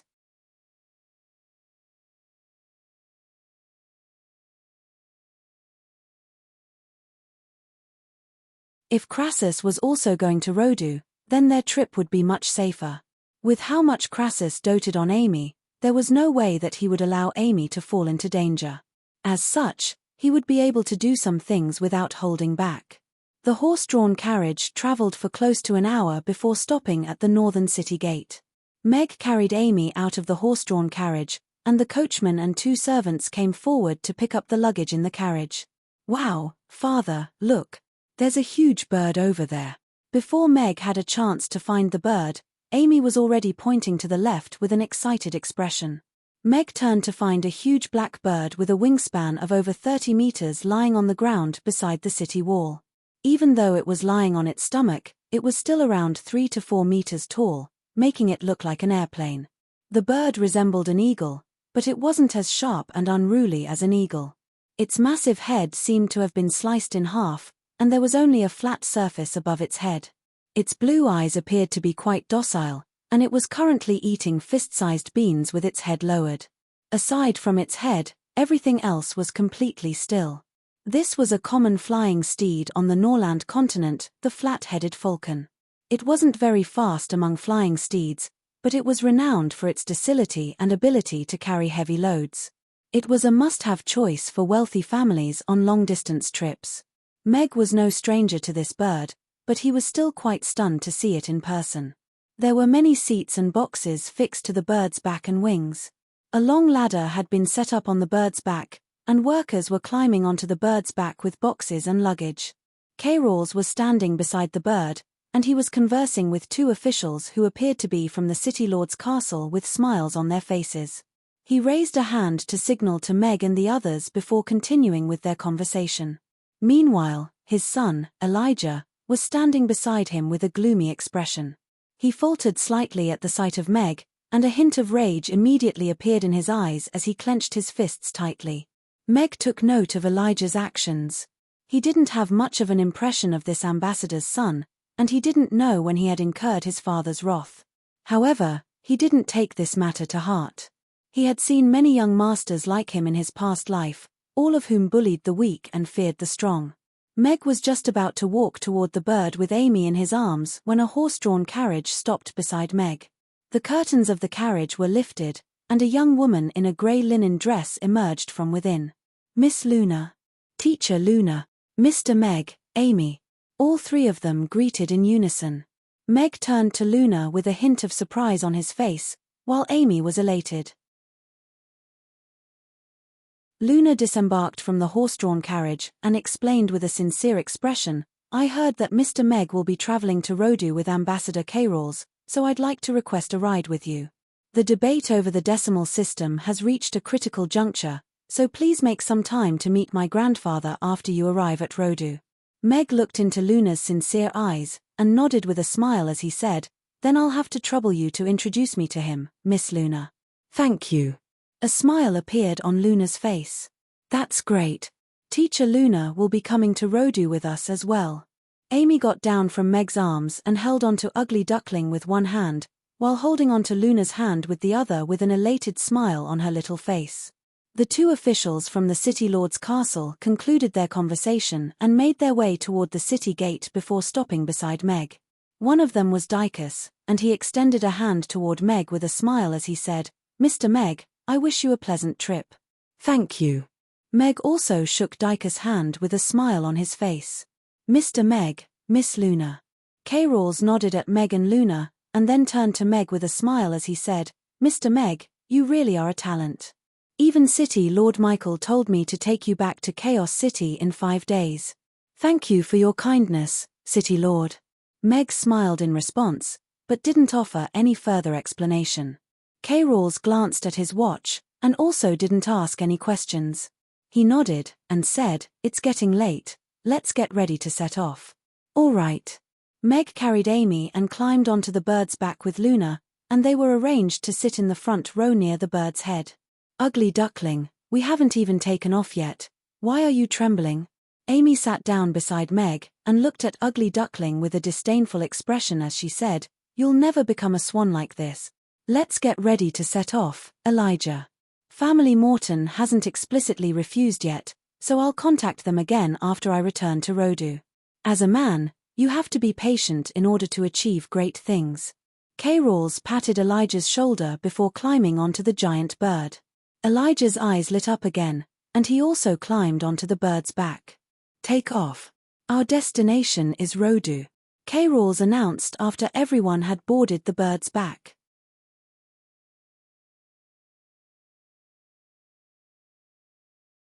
Chapter 693. A hemispherical magic barrier rose up, enshrouding all of the people and goods on the bird's back.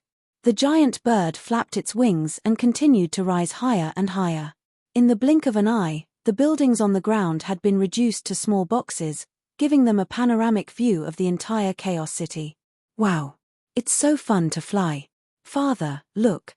That's the Aden Square, and our restaurant is in the corner. It looks like a small box from here. Amy exclaimed excitedly. She lowered her head and looked down without a hint of fear. Father, look. That's the Aden Square. However, Ugly Duckling wasn't as calm as it was in her arms. It hugged its eyes with its hands, and plunged its butt into Amy's arms as it trembled uncontrollably. However, this was the first time that Mag had experienced flying on a large bird's back, so he was naturally not afraid of flying. As such, he was naturally quite excited, and he didn't try to hide his excitement in the slightest. The speed of this giant bird naturally couldn't compare with that of a plane, but flying in the air was naturally much faster than traveling on land. According to K-rules, they should be able to reach Rodu by nightfall. Meg took a moment to glance at Luna, only to find that she was also quite calm and collected. It appeared that this wasn't her first time riding on a flying steed, so she really was quite an extraordinary figure. Country bumpkins. Elijah took a glance at Mag and Amy, and pursed his lips with disdain. He was just sitting on the most ordinary flying magic beast, yet he was already so excited. Why was his father holding him in such high regard? It was truly perplexing. Elijah's gaze then fell on Luna, and he surreptitiously appraised her as he nodded to himself.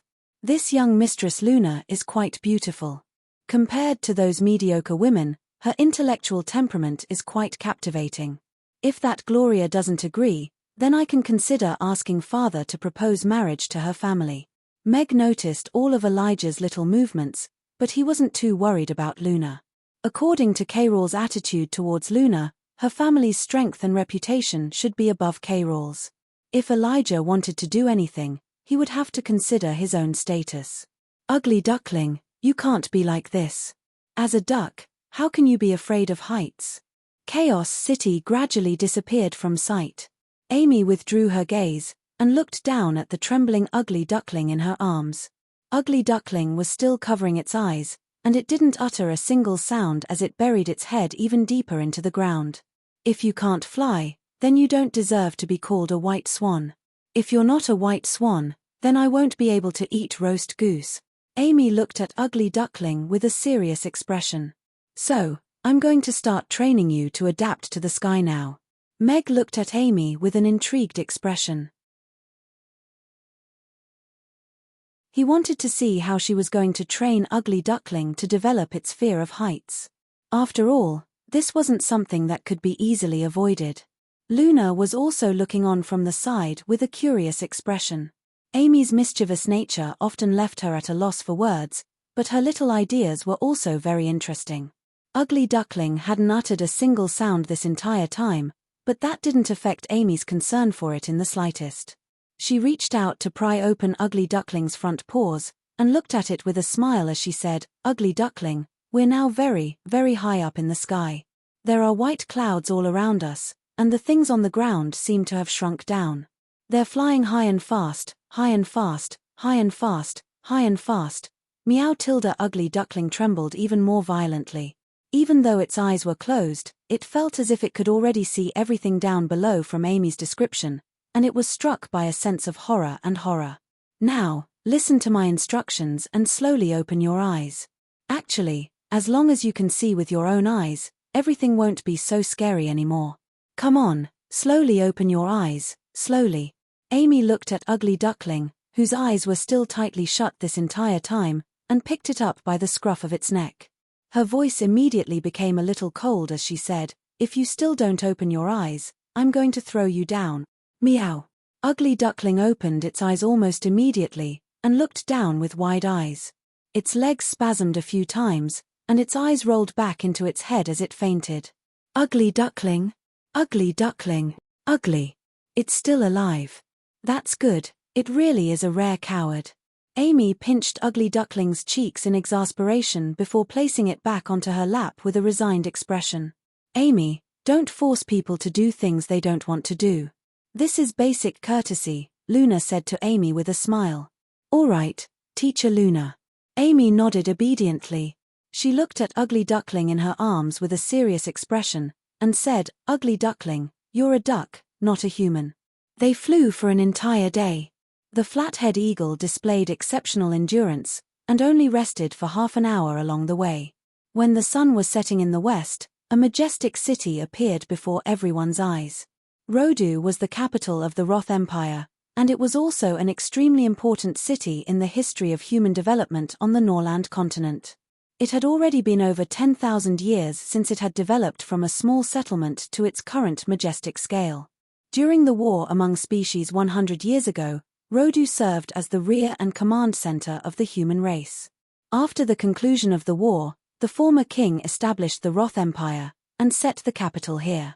After several large-scale expansions, it was known as the largest city on the Norland continent.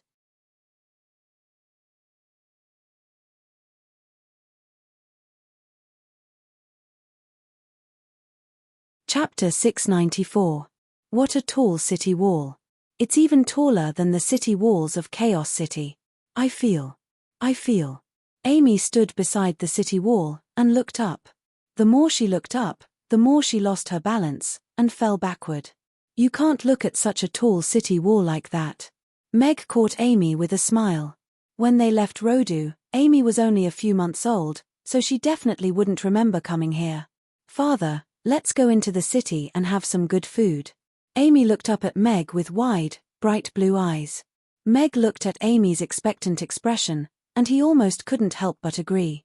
However, he shook his head in the end, and said, I'm afraid not today. K-Rawls made his way over to a horse-drawn carriage with a small pagoda emblem on it, and said, Mr. Meg, please get on this horse-drawn carriage. I'll get someone to take you to the second prince's manor. The king's birthday banquet is the day after tomorrow, and the second prince needs to personally confirm whether you can enter the royal palace. All right. Meg nodded calmly before carrying Amy onto the horse-drawn carriage. However, his heart began to race. It was all thanks to this second prince that Mag Alex had fallen into such dire straits. Even after so many years, the second prince still didn't seem to have given up on him. Instead, he was most likely still adamant that he was still alive. However, he was now going to the second prince's manor to meet him, and that was akin to sending a lamb into a tiger's den. However, one had to take risks in order to achieve success. Meg was gambling on the fact that even if his nemesis were to stand right in front of him, they wouldn't be able to recognize him as Meg Alex. That way, he wouldn't have to worry about being targeted by others in the future. Meg was completely confident that he would be able to do this. This was because he was Megshan, not Meg Alex. All he had to do was be himself and be a candidate for the god of cookery, and no one should be able to link him to the dragon-slaying warrior from all those years ago. Father, who are we going to meet now? Amy asked curiously as she lifted the curtains and looked out at the rapidly receding street. Meg looked at Amy with a smile and said, We're going to meet the second prince of the Roth Empire.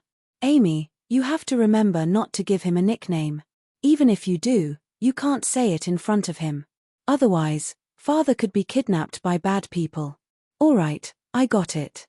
Amy could tell from Meg's expression that he wasn't joking, and she nodded. However, she quickly pulled out her wand with a serious expression, and said, Don't worry, father. If any bad guys try to kidnap you, I'll be sure to beat them to a pulp. Meg shook his head, and said, I know you're very powerful, but we have to keep a low profile in Rhodu. We can't let too many people know that you're very powerful. Otherwise, they might force you to leave me. There are still many powerful bad guys in this world. I understand. I'll become even more powerful. Only then will I be able to protect father. Amy looked at Meg with a serious expression. Good girl. Meg patted Amy's head with a warm smile, and said, Don't worry, father will also work hard to become more powerful. The horse-drawn carriage stopped outside a lavish manor, and Meg led Amy out of the carriage. He looked at the familiar scene in front of him with amazement on his face. There were large white stone pillars with intricate carvings on them, a stretch of Western-style domed buildings, a sprawling garden, and a fountain at the very center of the manor. In Rhodu, where every inch of land was worth its weight in gold, there were only a handful of people aside from the second prince who could afford to own such a massive manor. Father, look. The water coming out of that toad's mouth is flying so high. Amy pointed at the fountain as she spoke. Meg looked in the direction that Amy was pointing, and discovered that there was clearly a golden dragon in the fountain. However, due to Amy's height, the lower half of the golden dragon's body was obscured by the edge of the fountain, so it looked more like a toad. He picked Amy up in his arms with a smile, and said, "That's a golden dragon." "A golden dragon that looks like a toad? It's so ugly." Amy looked at the golden dragon in the fountain with a disdainful expression. Meg took a closer look at the golden dragon condor, and found that it was indeed very ugly. It didn't display any of the fearsome aura of a golden dragon, and if one were to only look at its head, it did indeed resemble a toad. The middle-aged man leading the way turned around with a nervous expression, and said, "Sure, little girl, don't spout nonsense. This is a golden dragon that His Highness personally constructed based on the painting of the golden dragon drawn by His Majesty. If anyone else were to hear what you're saying, they'd lose their heads. Is it that scary?" A slightly fearful expression appeared on Amy's face. She then took another glance at the fountain, and said with a conflicted expression, "But it's still so ugly." "All right, let's not talk about it anymore." Meg raised an eyebrow. This was most likely a case of a king who wasn't good at painting and a prince who wasn't good at sculpting, but they liked to do things that they weren't good at, and they liked to show off to others. Along the way, Meg saw a few more strange-looking sculptures. This was the first time that he had learned that the second prince had such a hobby in private. However, compared to the third prince's ability to carve lifelike sculptures out of a piece of wood, Joshua's hobby really did appear to be very amateur. The middle-aged man appeared to be a low-level manager, and he led Meg and Amy into a hall. He looked at the two of them, and cautioned, "Wait here for now. His Highness will come over after he's done with his business. Be careful with what you say when you see him, especially you, little girl. Don't say anything that you shouldn't say." "Yes, uncle. I promise I won't say that the golden dragon sculpted by His Highness looks like a toad." Amy nodded obediently. "Thank you." Meg also nodded with a smile. He could sense the manager's good intentions, and he knew that the second prince's residence wasn't just jackals of the same lair. The manager nodded and turned to leave. He shouldn't have said so much, but the little girl was simply too adorable, and it was as if she had never been to the city before. She was curious about everything that she saw, and he was worried that she would offend His Highness, so he said a few more words to remind her. Meg looked around the hall. It was quite spacious, and it appeared to be a guest hall. There were 6 chairs and a coffee table, as well as a bookshelf to the side. The bookshelf was filled with all types of books, and there was a small round table next to the bookshelf that was filled with all types of desserts. On the coffee table next to the main seat, there was a black heavy sword. "Tien Du." Meg looked at the sword, and his heart suddenly began to race. "Long time no see, Alex."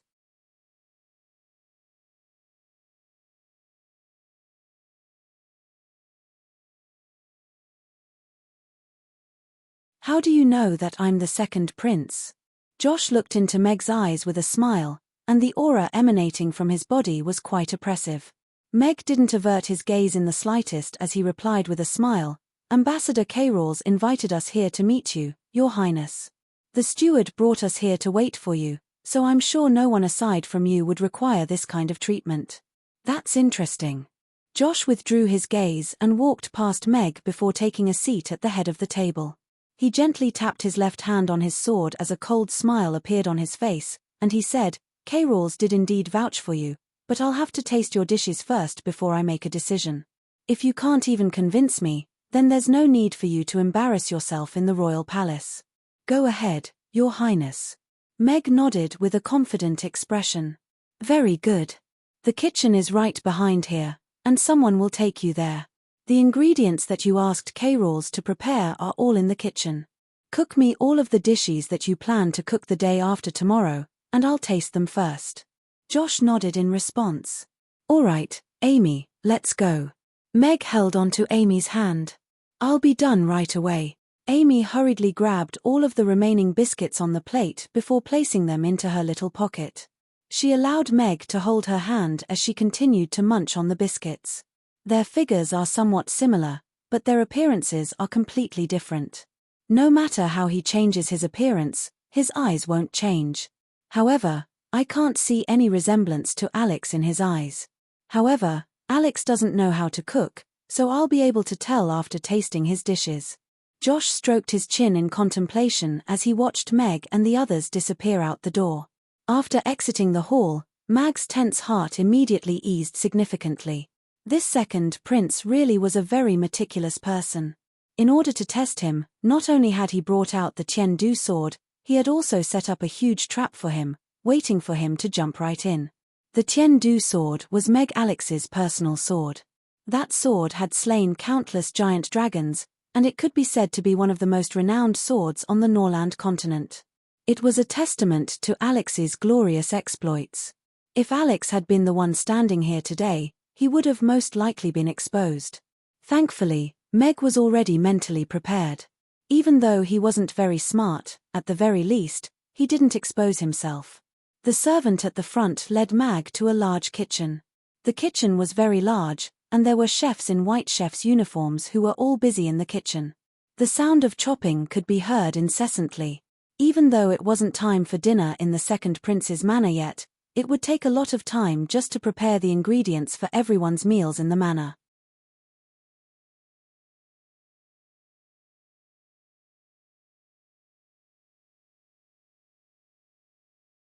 Chapter 696. Ever since Meg had opened his restaurant, he had become very much aware of this saying. As such, he was well aware of all of the resentful gazes directed at him, and he knew just how much resentment and anger these chefs were harboring. Of course, none of this had anything to do with him. He wasn't going to stoop to their level. Mr. Meg, all of your things are here, as well as the ingredients that we've prepared for you. If you need anything else, feel free to let us know at any time, the butler who had brought Meg here said with a smile. Meg carefully scanned through the items on the stove to ensure that all of the ingredients that he needed were present, and he nodded as he said, "That's enough. Thank you for your hard work." There were no gas stoves in this world, but Beat had already demonstrated to him the wisdom of the people of this world. Even with the use of a magic formation to provide heat, a magic stove could still provide a stable and efficient temperature, and one could also easily control the intensity of the fire. The second prince's manor naturally used such a magic stove, and Meg had bought one before coming here. He had spent half a day familiarizing himself with the temperature and control of the fire. Furthermore, prior to coming here, Meg had asked the system to modify the oven into a magic oven instead of one that required electricity. Only then would he be able to use it. Otherwise, where would he get the wires from would be a major problem. Meg had Amy sit down on a stool and eat some biscuits, while he put on an apron and chef's hat from his bag, and prepared to begin cooking. So this is the chef that the second prince recruited from Chaos City? He's so young, can he really cook well? That's right. The chefs in Chaos City can't even compare to those in Rodu. If you ask me, any of the chefs in our kitchen are far better than him. He's so young, but he sure is arrogant. He brought so many things with him. Is he complaining that our kitchen utensils aren't good enough? The chefs didn't say anything, but the helpers and chefs had already begun to gossip about Meg. Meg listened to those arrogant words and just smiled. This was the lowest level of poisonous tongue. There was no way to cause any harm to him. He even felt like laughing. Most of the chefs in the kitchen were already middle-aged, and none of them were as energetic as the younger ones. However, many of them were still looking at Meg with disdain in their eyes. He was the head chef of the most renowned Duca's restaurant in Chaos City, and he had learned his culinary skills in Rodu. Of course, whether he was an expert or not, he would know as soon as he made a move. After all, they were still people with a reputation in this kitchen. They had to put on airs and not casually judge. Otherwise, what difference would there be between them and those apprentices? However, when the dishes were ready in a while, it would be their turn to comment. It was very refreshing to step on their peers. Meg brought out the condiments one by one, and placed them in the positions that he was accustomed to. He then picked up the Kirin carp that was still swimming happily in the water tank beside him. He knocked the Kirin carp unconscious with the back of his knife, and the thin and long knife easily scraped away the fine and hard scales. He then made a series of cuts on the fish's body, and pulled out a series of fish bones. In the blink of an eye, a pile of small fish bones had appeared beside the stove. "Heh, did you see that?" That's the worst way to deal with Kirin carp. The scales are the most delicious part of the Kirin carp, and it's also the reason why it's so beautiful. Not only did he remove the scales, he also cut the fish into a mess. When he cooks it later, it'll definitely be reduced to a pile of minced meat.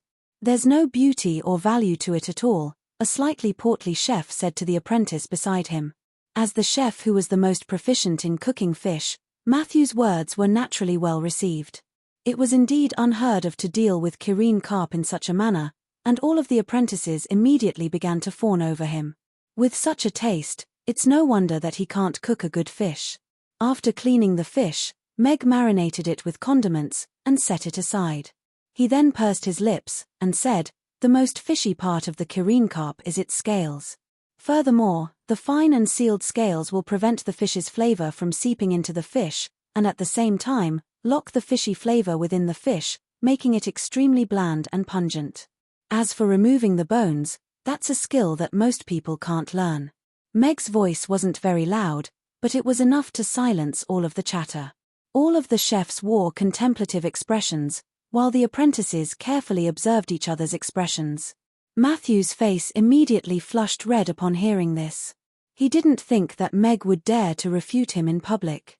He pointed a finger at Meg and said, You're spouting nonsense. I've been cooking fish for over 30 years, and the amount of fish I've cooked is more than the amount of rice you've eaten. Do you think I'm inferior to you in terms of experience?" Meg nodded with a smile and replied, "Hard work and dedication are qualities worthy of respect. You've been walking in the wrong direction for 30 years, and the experience you've accumulated is also worthy of respect." You. Matthew's entire body was trembling with rage, but he couldn't find any words to refute Tang Wulin's words. In the end, he waved his hand and said, "You've got a glib tongue.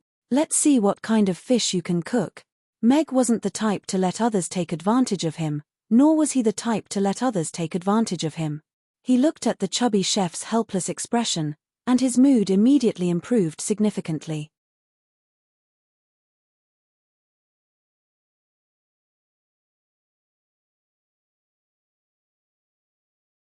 Chapter 697.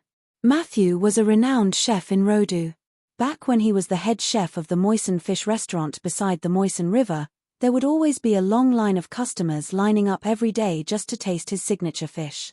If there were any esteemed guests, an all-fish feast would be the most popular. Back then, the second prince had recruited him to his manor after eating an all-fish feast, and he was responsible for cooking fish. As such, Matthew was extremely confident that even the master chefs in the royal palace wouldn't dare to say that their fish was more delicious than his. After all, the second prince had personally said that his fish was more delicious than the ones he had eaten in the royal palace. However, Matthew was still rooted to the spot when Meg opened the door of the square oven.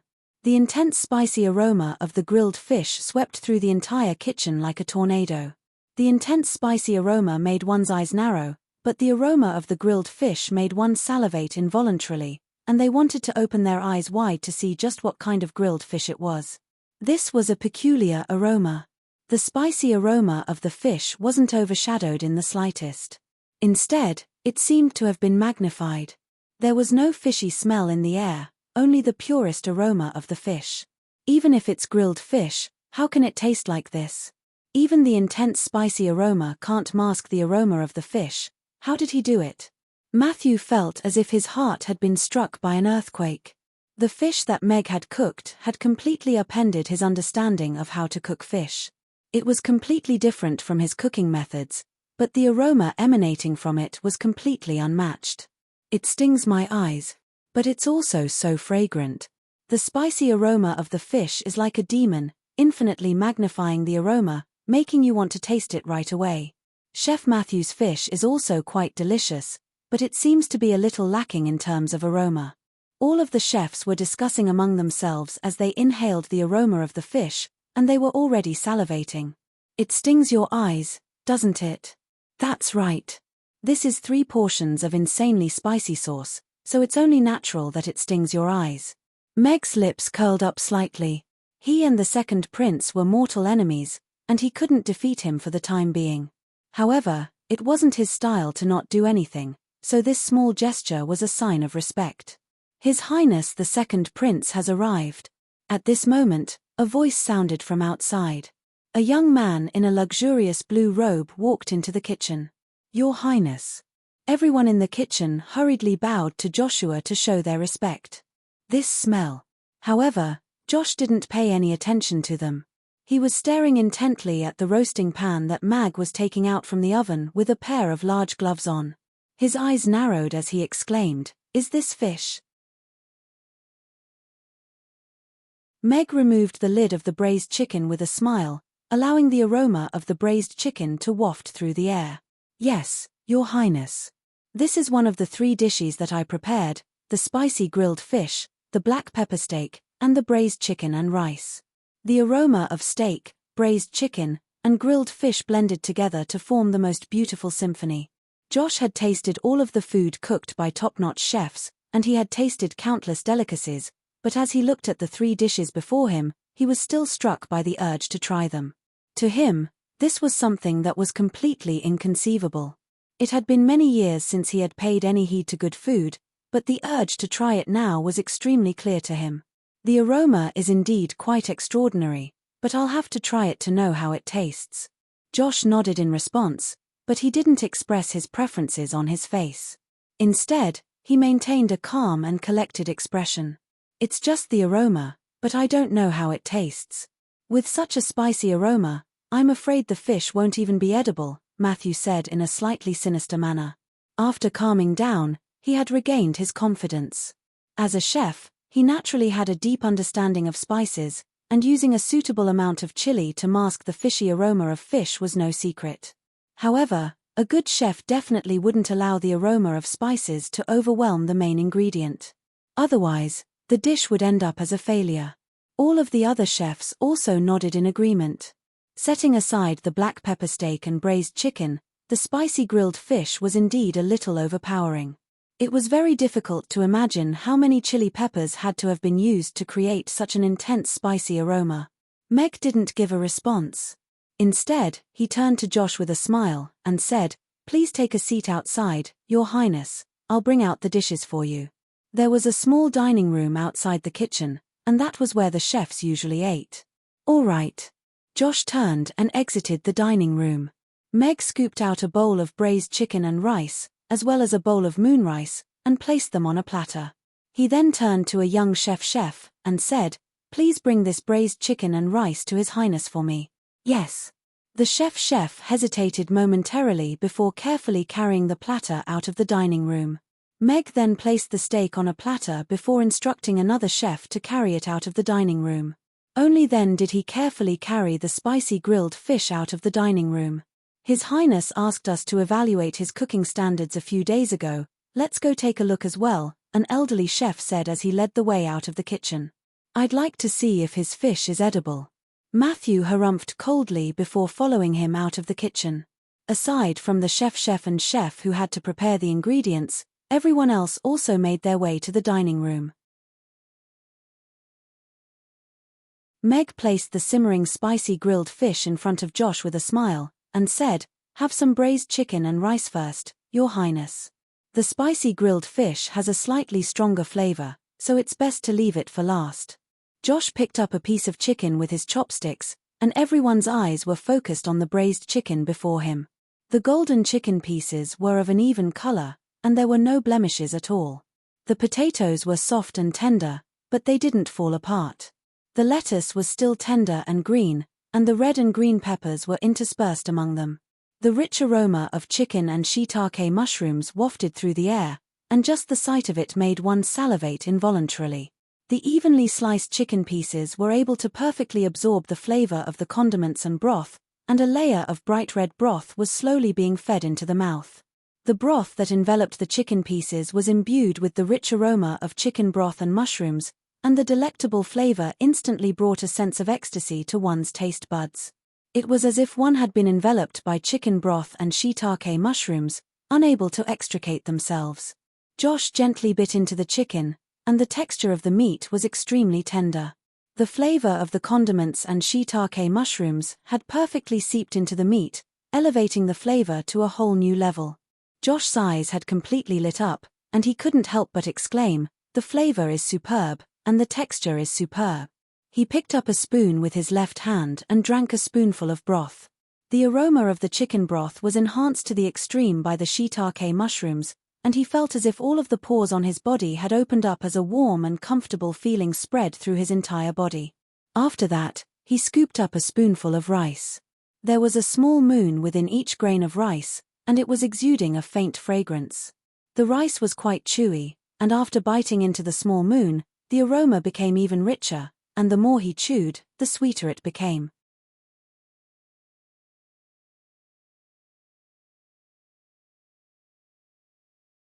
Chapter 698.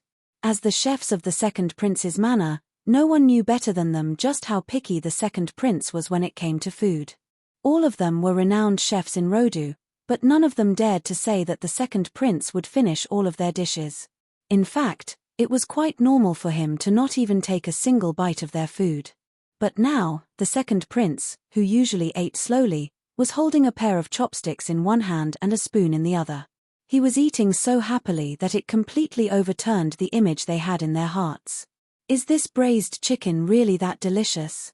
The same question popped up in everyone's minds at the same time. Matthew's expression darkened slightly upon hearing this. If Meg's dish was so popular with the second prince, then there was a very good chance that he would be kept as a chef at the second prince's manor even if his dish was unpalatable. In order to be a chef at the second prince's manor, one only had to be proficient in one dish, and the other dishes would be taken care of by better chefs. He was only trying to show off his expertise in front of his apprentices, but he didn't think that he would run into someone as stubborn as Meg. As such, he had no choice but to bite the bullet. The kitchen of the second prince's manor wasn't a place for everyone to work for. If there was someone who could cook better than you, then you would be replaced. These were simple rules, but they were quite cruel when put into practice. Matthew was used to this kind of leisurely work, and he was a cut above the rest when he went out, so he didn't want to be kicked out just like that. Matthew's apprentices were also quite nervous. If Matthew were to be fired, then they would have to leave as well. The second prince's manor wasn't a place that anyone could just join, and no one would be willing to do so. Everyone looked on in silence as Josh ate, and the sound of gulping could be heard from time to time. The bowl of chicken and rice was finished in the blink of an eye. Josh put down his spoon and looked at the empty bowl in front of him with a hint of surprise and yearning for more. He raised his head and gave Meg a thumbs up as he said, "That was unbelievably delicious." If there were any doubts in his heart about the relationship between Meg and Alex in the past, then all of those doubts had been completely erased. If even Alex could cook such delicious food, then he would be able to slay dragons with his Tian-Du sword. He was a good chef, but he definitely wasn't a good knight. He had seen many chefs with superb culinary skills. Other than their superb culinary skills, very few of them were able to take care of everything else. Only with enough focus could one reach the pinnacle of a certain field. This was a law that was rarely broken. Therefore, the relationship between Meg and Alex was indeed just a coincidence.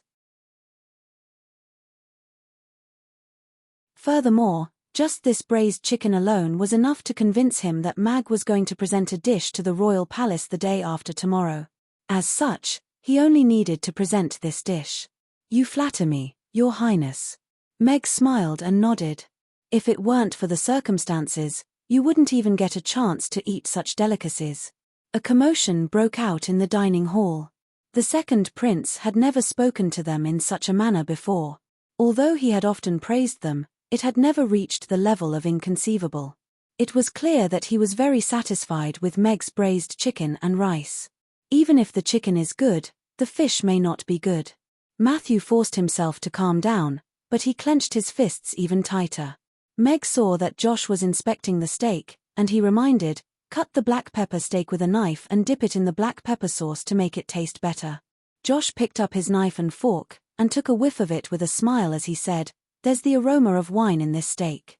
This is a cooking method that I've never seen before. Let me try it." The first dish had already received high praise from the second prince, so the second dish naturally attracted the curiosity of everyone in the dining hall. "It's definitely going to be super delicious." Amy, who was lying on the corner of the table, murmured to herself as she looked at the grilled fish on the table. The biscuits were delicious, but it was almost time for dinner, so of course her father's cooking was better.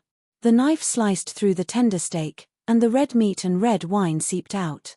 The aroma of red wine in the air became even more pronounced, and Josh's eyes lit up.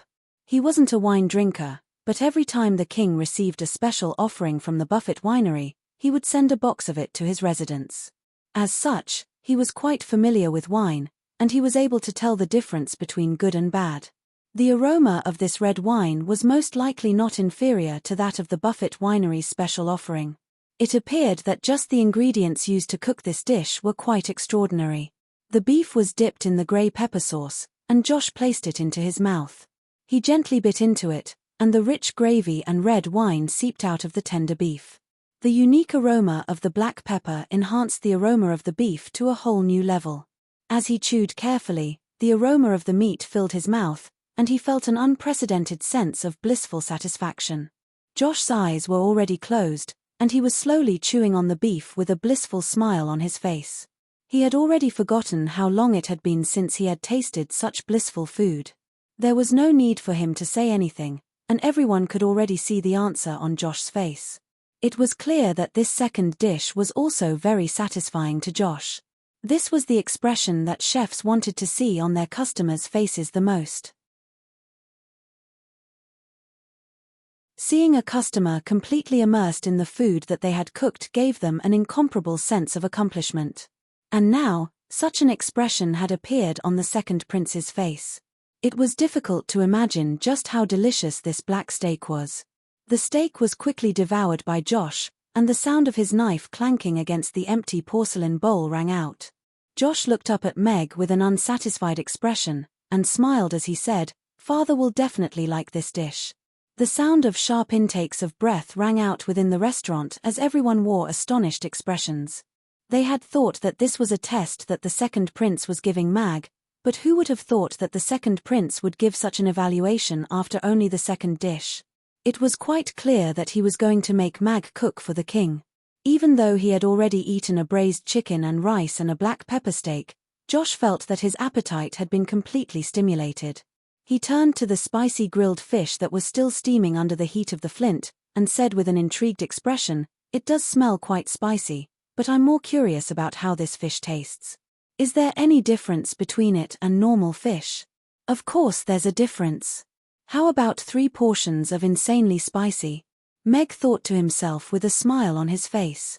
"It definitely won't taste good." Matthew clenched his fists tightly, and cold sweat was already beading on his forehead.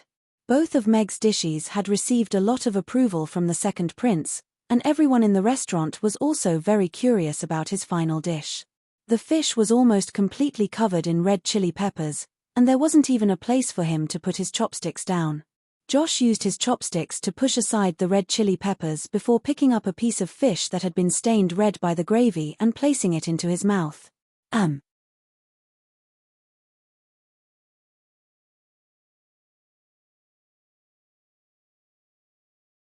Chapter 699. The scorching spiciness was like a ball of fire wreaking havoc in his mouth, but it was also like scorching lava, instantly rendering his taste buds numb and numb. Joshua had never tasted such spiciness before, and he felt as if he had been poisoned in that instant. His body temperature rose sharply, and sweat poured down his face like water.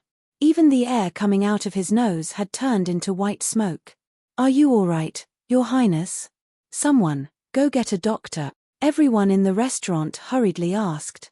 Some of them were busy pouring water, while others were already preparing to rush out of the restaurant to call for help. Sure enough, it's impossible to eat. Matthew's eyes immediately lit up, and he was immediately relieved. Meg's first 2 dishes had been praised by His Highness, but as long as the fish he cooked wasn't approved by His Highness, then his position in the household wouldn't be threatened. Just as Joshua was about to spit out the fish, the rich aroma of the fish suddenly blossomed in his mouth.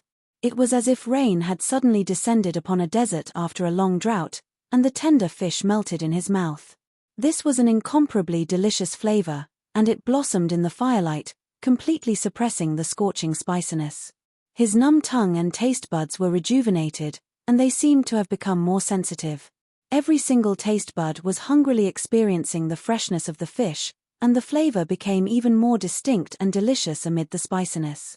After swallowing the fish, the scalding sensation slid down his throat, like a red-hot soldering iron sliding down his esophagus.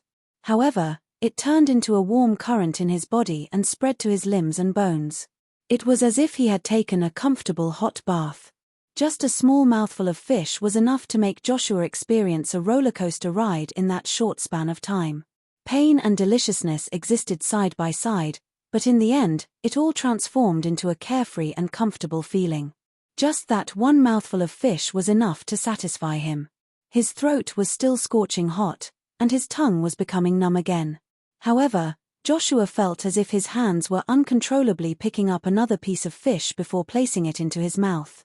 The deliciousness of the fish was able to suppress the scorching sensation, but every time the fish entered his mouth, the spiciness would intensify. The fish was so delicious that it was difficult for him to part with his chopsticks.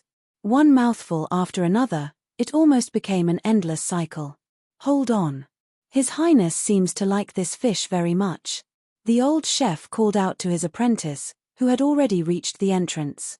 He looked at the red-faced Joshua, but his chopsticks didn't stop moving for even a single moment, and he was feeling rather conflicted. Even he had never seen the second prince so fond of anyone's dishes. How is this possible? Matthew stumbled, and his face turned deathly pale. Fortunately, the apprentice beside him was quick enough to support him. Back then, the second prince would often eat his fish, and the second prince would often take a single bite out of the fish, of course, of the second prince's every day, and every day, and the second prince's every day. He often comforted himself that it was because of the recent weather that His Highness didn't want to eat fish. But now that he saw His Highness eating mouthful after mouthful of fish without the slightest intention of stopping, the thoughts in his heart were completely shattered, and he was filled with a sense of loss. It looked like it was time for him to pack up and leave. All of the chefs in the restaurant also wore similar expressions. Even though the fish was so unbearably spicy, the second prince was still eating with such gusto. It was quite clear just how delicious the fish was. The second prince had always been a gentle and refined man, and he was eating with such gusto. Where did this guy come from? All of the chefs were looking at Meg with bewilderment and curiosity in their hearts. All of their disdain toward him had completely disappeared. There was a chain of disdain in the world of chefs. At the top of the chain were the chefs of Rodu, followed by the Elven race, and then Chaos City. In the eyes of many of the chefs of Rodu, the chefs of Chaos City were only slightly better than orcs in terms of overall standards. This was why there was such a huge uproar when the second prince announced that he was going to invite a chef from Chaos City to cook for the king. However, this Meg had completely upended everyone's understanding of the chefs of Chaos City. Josh really couldn't stop eating. Firstly, the grilled fish really was extraordinarily delicious. It was as if it possessed some kind of magical power that was releasing an irresistible temptation. Of course, the most important thing was that it was simply too spicy. If he were to stop eating, he would feel as if his mouth and throat had been set on fire. Taking a bite of the fish was like pouring a scoop of ice water onto a fire, but after he stopped, that scorching sensation would become even more intense. This was an indescribable feeling. Furthermore, what was even more amazing was that the fish didn't have any small fish bones, so there was no need to worry about eating any fish bones. Even the time needed to remove the fish bones had been skipped. After losing the opportunity to stop eating, it was even more difficult for Josh to extricate himself from this state. Only after he finished the entire side of the fish did he finally put down his chopsticks. He waved a hand at the servant who was holding a cup of water, and downed the entire cup in one gulp before heaving a long sigh of relief. When Josh entered, he was wearing a luxurious robe with his long hair tied up. But now, his robe was drenched in sweat and stuck to his body. His long hair had also lost its elegance and was stuck to his forehead. He looked a little wretched, like a refugee who had just escaped from a disaster. I heard from Master K-Rawls that your highness likes spicy food, so I added a bit more chili when I was grilling the fish. Is it to your liking? Meg blamed K-Rawls with a nervous and expectant look on his face. However, he was feeling extremely elated, as if he had drunk a bottle of ice cream in a desert with the temperature at 48 degrees Celsius. This is what you get for taking Amy hostage 3 years ago. I'll make you taste 4 times, 5 times, and even 6 times the insanely spicy food in the future. Josh felt like he was becoming a little dehydrated. After swallowing the entire fish, his limbs were feeling rather sore and feeble, as if he had just come out of a high-temperature steamer. His stomach was still feeling rather scorching, and he couldn't help but salivate at the sight of the remaining half of the grilled fish. A contemplative look appeared on Josh's face upon hearing Meg's words. If any other chef had put him in such a disheveled state, then he would have definitely gotten rid of them after the fact.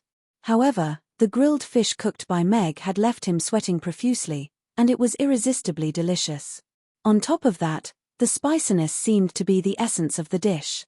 As such, he didn't have much to say about it. After all, many people knew that he liked spicy food, and there was nothing he could say about the grilled fish that Meg had cooked to cater to his tastes. Thus, he smiled in a carefree manner, and said, "Mr. Meg's grilled fish is the most delicious grilled fish I've ever tasted, and it's also the most spicy grilled fish I've ever tasted." "You're far too kind, Your Highness. If you like, I can cook for you in the next few days," Meg replied with a modest smile. "You're tuning in to the Dreamy Chapters YouTube channel. We're so grateful for your support, and don't forget to subscribe to join us on this incredible journey through captivating stories. Your generosity through donations truly makes a world of difference, as it's the primary source of revenue that allows me to expand and enhance this channel for you. Thank you from the bottom of my heart for being a part of this adventure.